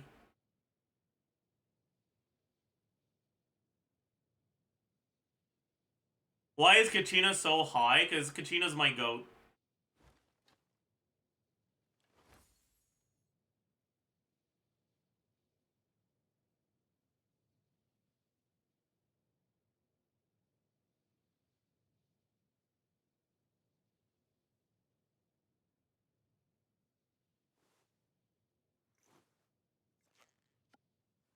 Can you add Paimon? There's no need to add Paimon to a list like that. Everyone knows where she'd go.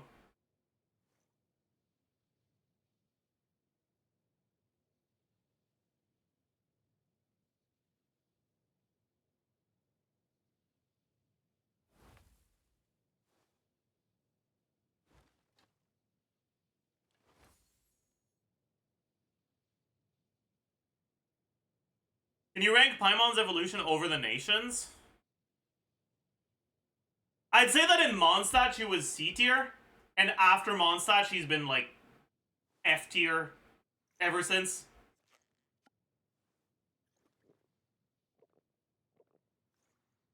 Like, 1.0 Paimon really wasn't that bad.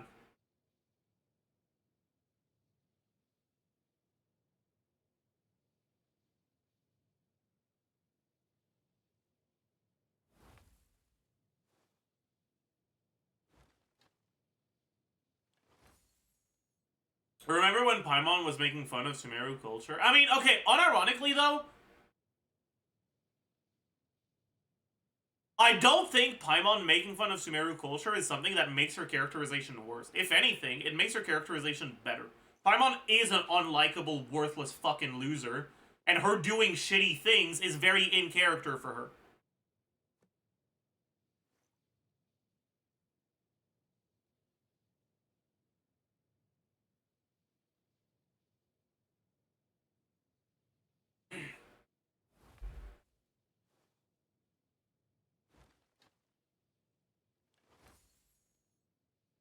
That don't act like it isn't true, exactly. Minus 500k, watchful. Rip Bozo.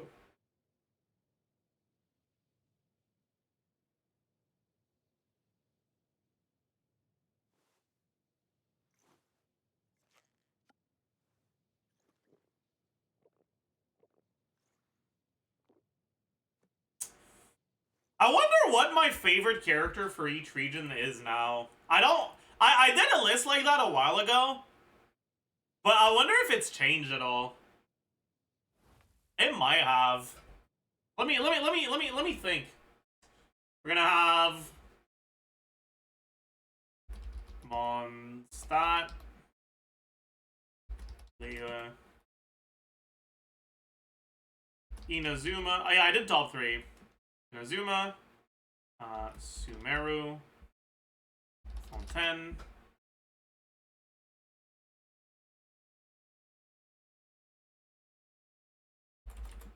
Not one.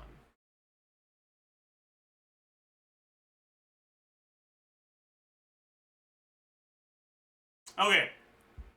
Favorite Mondstadt characters, definitely this, probably this, and this.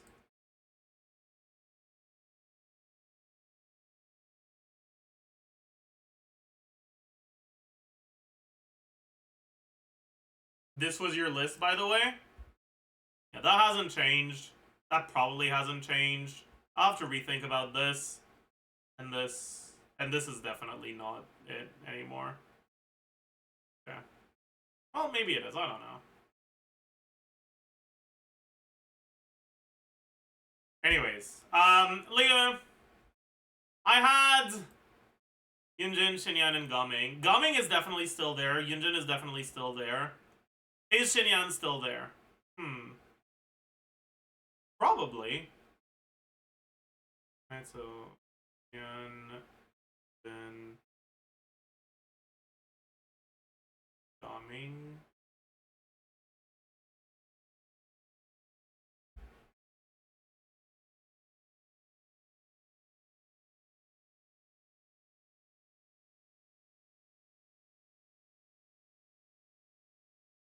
Yeah, that hasn't changed. For sure. Inazuma. Sumeru.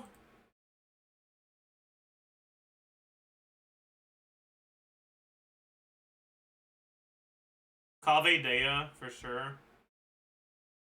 Candace. I think that's what I had, right? Kave Dea, Candace. Yeah. Yep. That one hasn't changed either.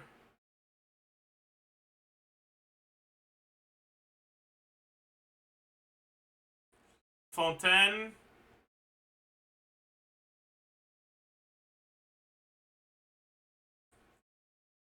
We're including Arlecchino and Fontaine, by the way, because I'm not gonna do a Sniznaya. And also, she's kind of more Fontaine than Sniznaya at this point, so whatever.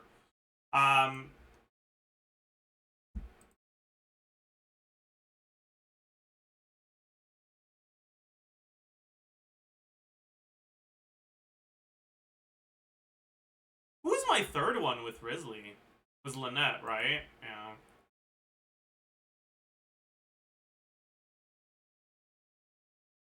I feel like I kind of just don't want to include either of them, though. Not because there's other characters that'll take their place, just because comparing what I think about Lynette and Risley to all of the other characters here, I think they're kind of ass. You know?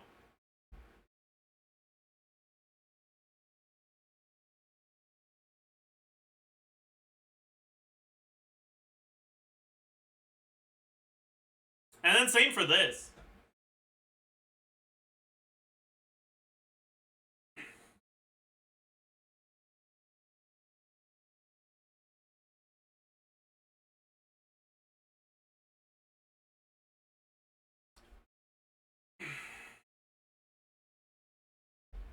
Like, the gap between Citlali and the other playable characters in Natlan is like, yeah. Didn't you really find Citlali annoying? Kind of.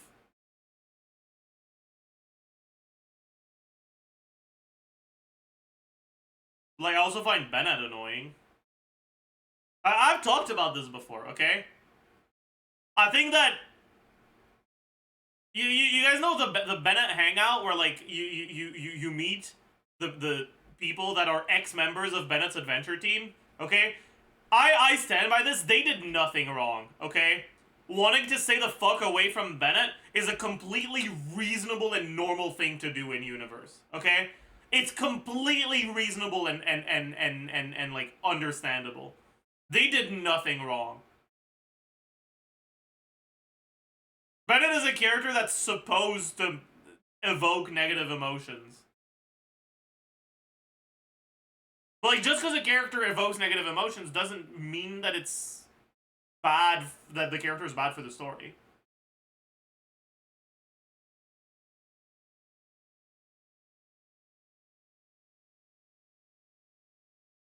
Like, would Berserk be as good as it is if it wasn't for Griffith? Does that mean that you think Griffith is a pog little guy? Maybe not.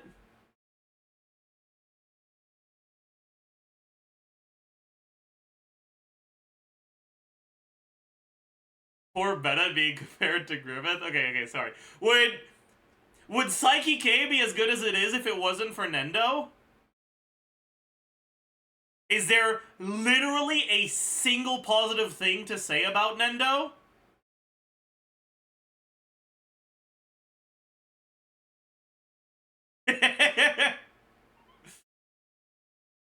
He's tall? That's not really positive. He's funny? He's funny to look at. Like, he's funny to watch. But a real person with Nendo's personality would not be funny. They'd actually be fucking unbearable. It's you get to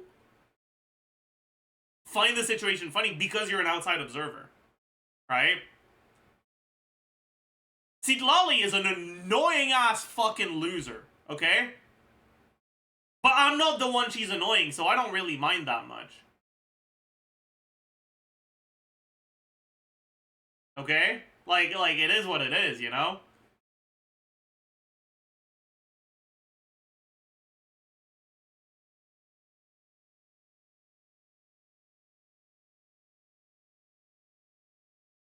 My problem with Citlali is only the simping. I agree. I agree with that.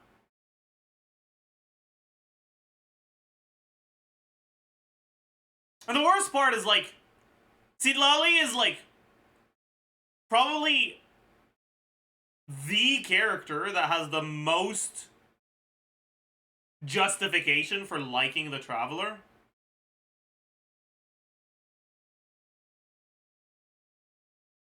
But because every character likes the Traveler, it makes it...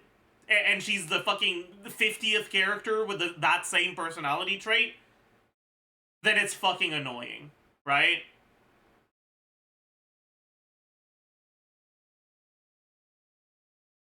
But, like, her inability to form meaningful relationships that will last for a long time, due to the fact that her lifespan is so much longer than other people's, is actually a good justification for her liking the Traveler. Because the Traveler is a weird fucking alien that lives forever. Right? It's just, because every fucking character likes the Traveler, then it's cringe. And we're tired of the trope, you know?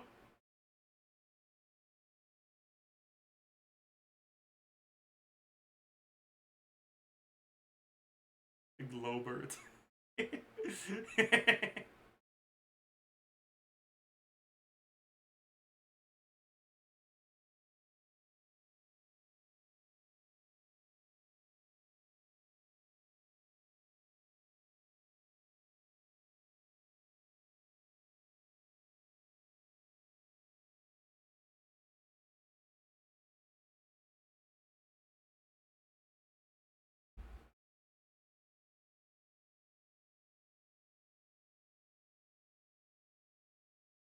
Anyways, I think I haven't spent my resin yet. We do that. Do I care about this today? No. Do I really need to get Lanyan books? Like, do I really care about it? I have enough for... How much is that? Is that enough for 70? Probably, right?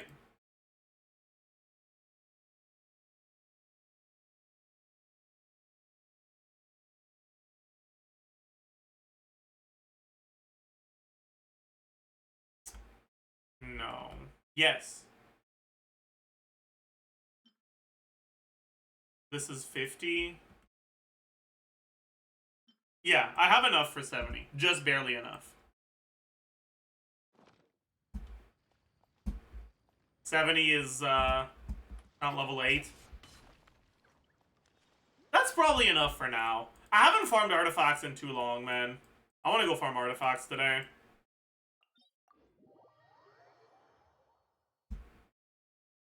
Hey, Rémi, fais pas de conneries. J'aime bien la face. Oui, encore 50 piastres. ARCHON reporting for battle.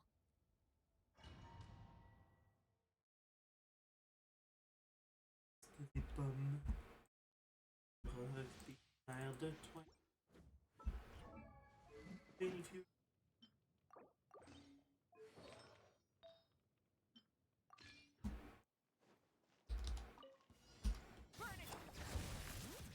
Let's light it up! Everybody, fulfill our pact! Suffer the Wrath from the sky! Oh.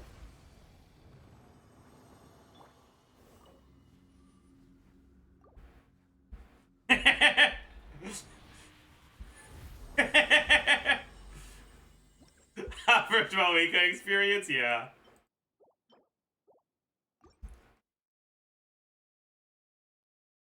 Halo before Bennett, yeah. I can't be bothered, actually putting my Shalonen on instructor. no mercy! You two! Light of the Oh, I think I missed on one of them. I did not.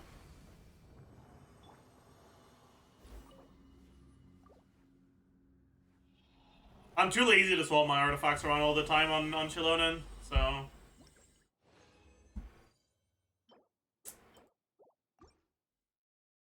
Don't you need to do a strongbox soon? Maybe. Light it up! Everybody stand! Suffer the wrath of pyroclastic surge!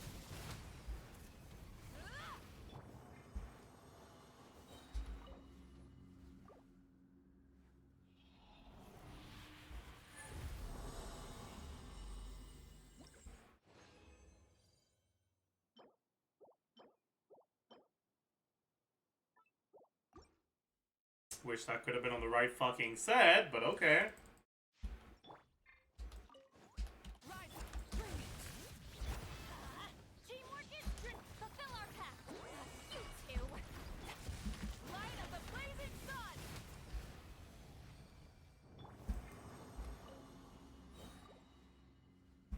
Of course it's Cinder City. Yeah, this is like my 7th double crit 4-liner Cinder City Feather.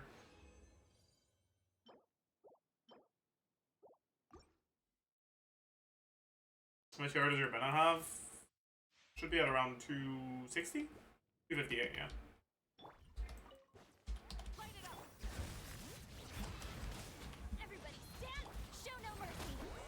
Lolly! Deep pop! Wrath from the sky! Oh, I missed.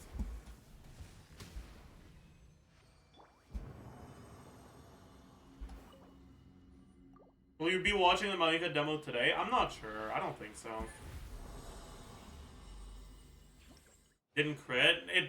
I didn't kill a single one of the 3, which would mean I didn't crit on any of them, which is very unlikely. I must have just fucked up my timing. Rise! Teamwork is strict! Fulfill our pact! You two! Tight! Light of the blazing sun! Off we go!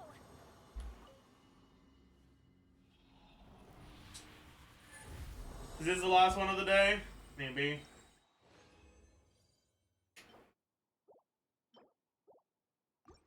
No, it's not. I'll go condense my resin, though. Actually, no, I can't be bothered. Burn it! Let's light it up! Everybody! Lolly! Deep pop up! Pyroclastic surge!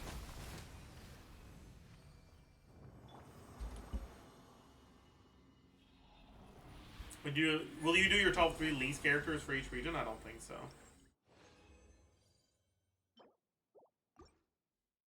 Fully paid chatter? Wait. Where? When? Why? How? Rise! Bring it! I don't want to miss a paid chat. Strict! Show no mercy! Suffer the Wrath from the sky!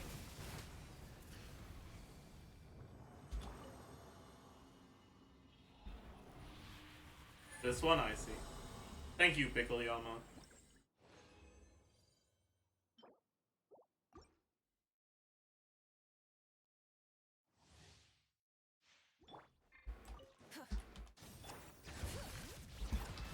Then I'm going in!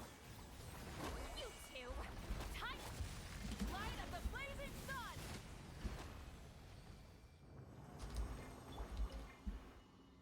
Rosa, Rosa, Rosa, et toi, Albert, lance les verres in la terre. Light it up. Balls. Teamwork is trick. Get to work. Suffer the wrath. Wrath from the sky.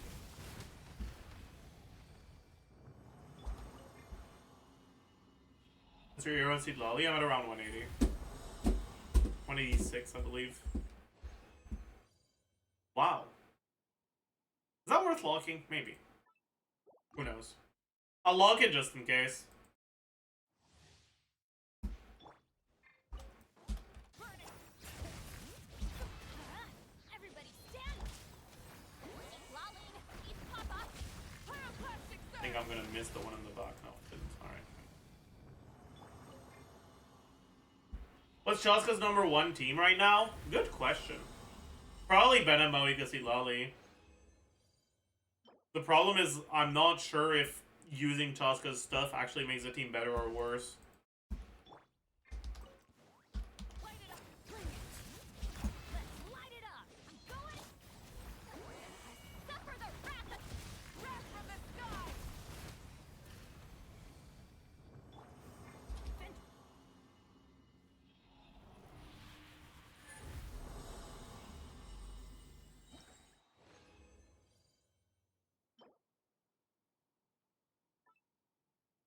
Interesting.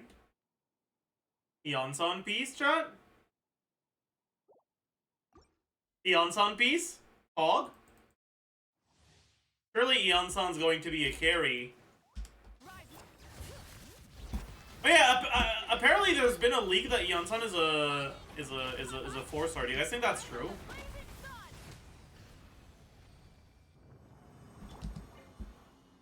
Yeah? No? No? Yeah? No? No? Yeah? No? Yeah? Nah? Probably not.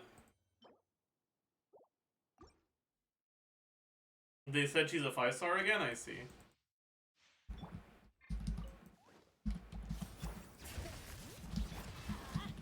going in. Show no mercy. You two. Pyroclastic surge.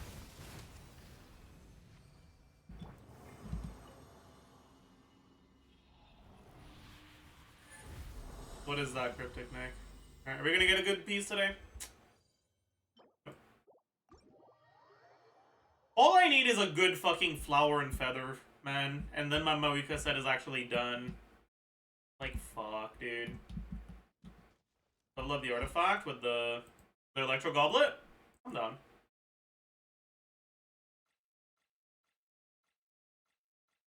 Fuck it. I'll do it. You think I won't? ER. Brett. Brett. Brett. Brett. Brett. Brett. That's not funny anymore. If it kept rolling into HP, it would have been funny, but it didn't, so now it's not funny. Alright, I might as well finish it. Right? Alright, not bad.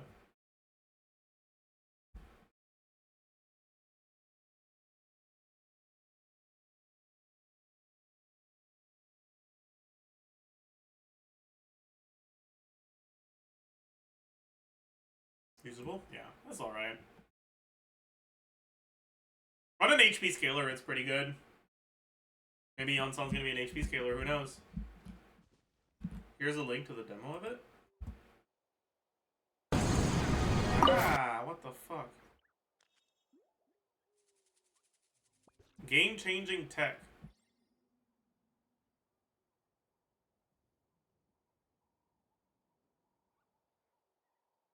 Let's go find some treasure.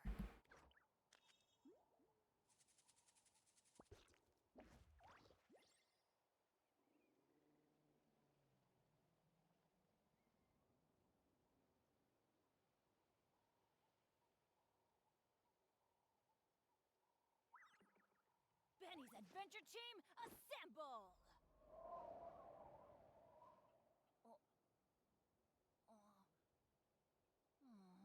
Or not.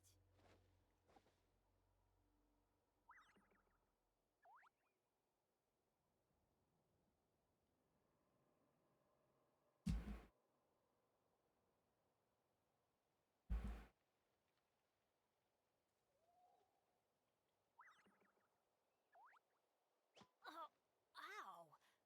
Where did that come from?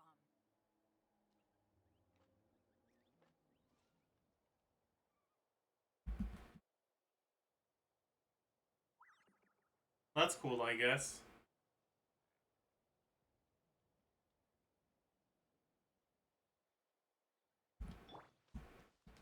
Try and stop me!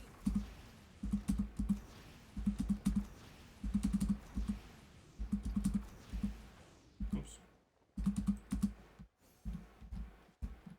It's like, that's the... Full throttle! Fuck.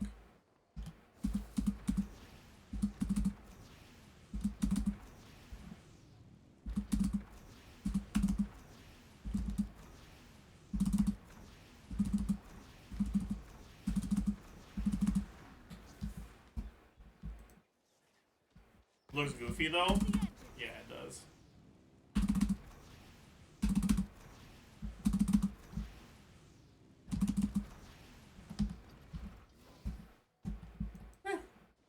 Does this count as discovering a new combo every day? No, I don't think so.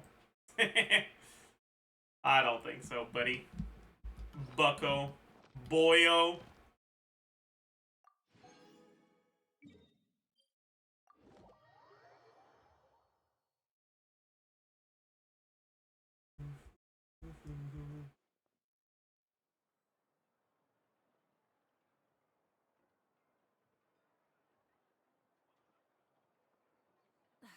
Instead of confining themselves to the heavens, God should broaden their horizons in the world below. The biggest one in history. I need to find time.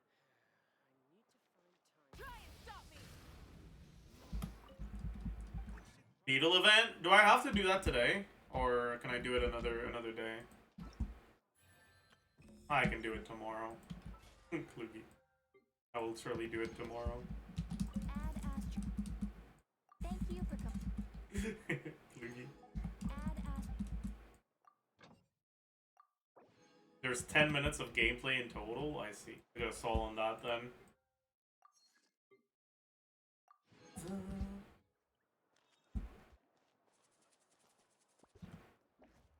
Alright, I think that's gonna be it for today, chat. I hope you all enjoyed your stay. I hope you had a good time. I hope you had a pleasant experience today. Tomorrow, I guess we'll do the event. Sure, fuck it, man. Like, well, whatever. Fine.